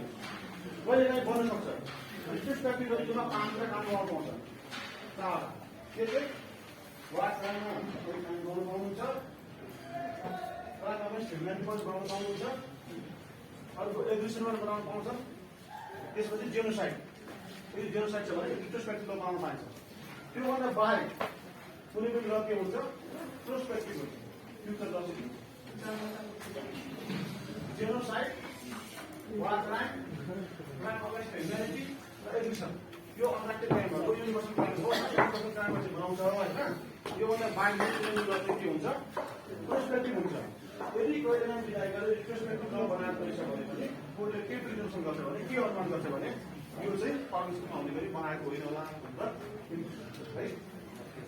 त्यसै गरी अर्को चाहिँ प्रिजम्पसन अगेन्स्ट भायोलेसन अफ इन्ट्रेस्ट ल भनेको हामीले कुनै पनि ल जस्तो अन्तर्राष्ट्रिय सन्धि सम्झौताहरू छ, जस्तो हाम्रो सेडो छ, अनि युएसआर छ, आइसिसिपिआर छ, थुप्रै यिनीहरू छन्, कन्भेन्सनहरू छन्। त्यो कन्भेन्सनको अगेन्स्टमा यदि नेपालमा कुनै एजको भएको रहेछ भने खारिज नै हुन्छ, त्यसमा समस्या छैन। तर कोर्टले के प्रिजम्पसन गर्छ भने त्यसको अगेन्स्टमा मैले बनाएको होइन होला भनेर प्रिजम्पसन गर्छ। अब यो पनि यस्तै यस्तै छ। यो यसमा खासै कुरो के छ भने तपाईँको जे आउँछ नि यो कोर्टले प्रिजम्पसन मात्रै गरिदियो। जबसम्म कुनै खारिज हुँदैन तबसम्म त्यो एक्जिस्टिङ रहन्छ।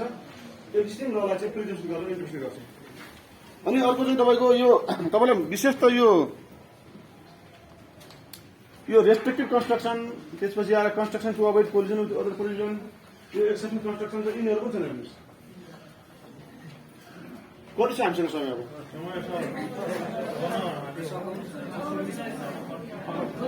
छ होइन,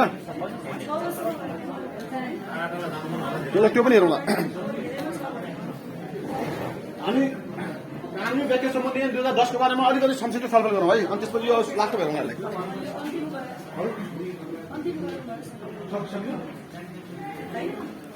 त्यसो भए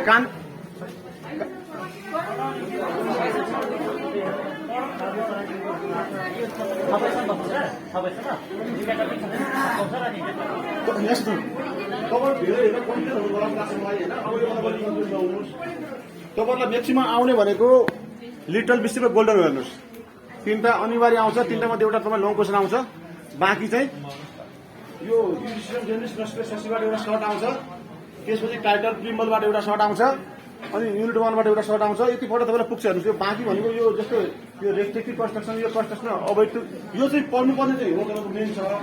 यो लामो छ, तपाईँलाई कन्फ्युजन हुन्छ कि भन्ने समस्या छ होइन। अब अर्को चाहिँ इन्टरप्रिटेसन छ, यो हाम्रो इन्टरप्रिटेसन एक छ, यो 2010 छ नि, यो हाम्रो ओरिजिनल होइन है, यो हाम्रो ओरिजिनल एक्ट होइन। यो चाहिँ सुरुमा इन्डियामा इन्डियन भाषा भन्नाले अङ्ग्रेजी भाषामा लेखिएको थियो। यो चाहिँ अङ्ग्रेजी विद्वानहरू भन्नाले इन्डियन विद्वानहरू लगायत केही मान्छेहरू बनाइएको थियो। यो चाहिँ पछि चाहिँ हामीले नेपालीमा ट्रान्सलेट गरेका हौँ। यसको महत्त्व के छ भन्नुहुन्छ भने यसले चाहिँ धेरै कुराको इन्भेस्ट गरेको छ। जस्तो हाम्रो आर्थिक वर्ष कहिलेदेखि लागू हुन्छ, सन भनेको के हो, डकुमेन्ट्स भनेको के हो, ल्याप्चा भनेको के हो, यी सबै कुराको बारेमा के गरेको छ, यसले डिफाइन गरेको छ। यदि त्यस्ता शब्दहरूमा कहीँ कन्ट्रोभर्सियल भयो, कहीँ कन्ट्राडिक्सन भयो भने तपाईँहरूले यो एक्ट हेरेर विधायिकाको इन्टेन्सन फाइन्ड आउट गर्न सकिन्छ। हामी क्लियरिटी हुन सक्छौँ।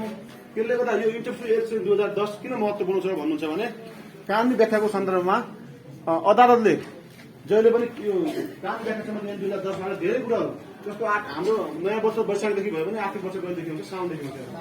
त्यसले गर्दा अब यदि आर्थिक वर्षमा विवाद आयो अथवा अब जस्तो सनको बारेमा विवाद आयो, हामीले के भन्छ भने 2 वर्ष भएको 272 दिनपछि पनि जन्मेको बच्चा त्यही पुरानो मान्छेको हुन्छ भन्ने लागेको छ। कहिले त्यस्तो विवाद आउन सक्छ होइन। जस्तो डकुमेन्ट्स भनेको लेखेको मात्र हो कि छाप पनि हो कि के हो भन्ने परिभाषा गरेको छ। यी विभिन्न कारणले गर्दा कानुनी व्याख्या सम्बन्धी ऐन 2010 महत्त्वपूर्ण छ। त्यति हुँदै गर्दा पनि यो हामीले भन्दा पनि हाम्रो मौलिकतामा आएको होइन, यो अङ्ग्रेजी भाषामा आएको पहिलो नेपाली एक्ट हो। त्यसपछि यसलाई नेपालीमा ट्रान्सलेट गरेको थियो। यो चाहिँ इन्डियनहरूले अथवा विदेशीहरूले कपी गरेको हो भन्ने कुरा हुन्छ। ल अब चाहिँ के गर्ने?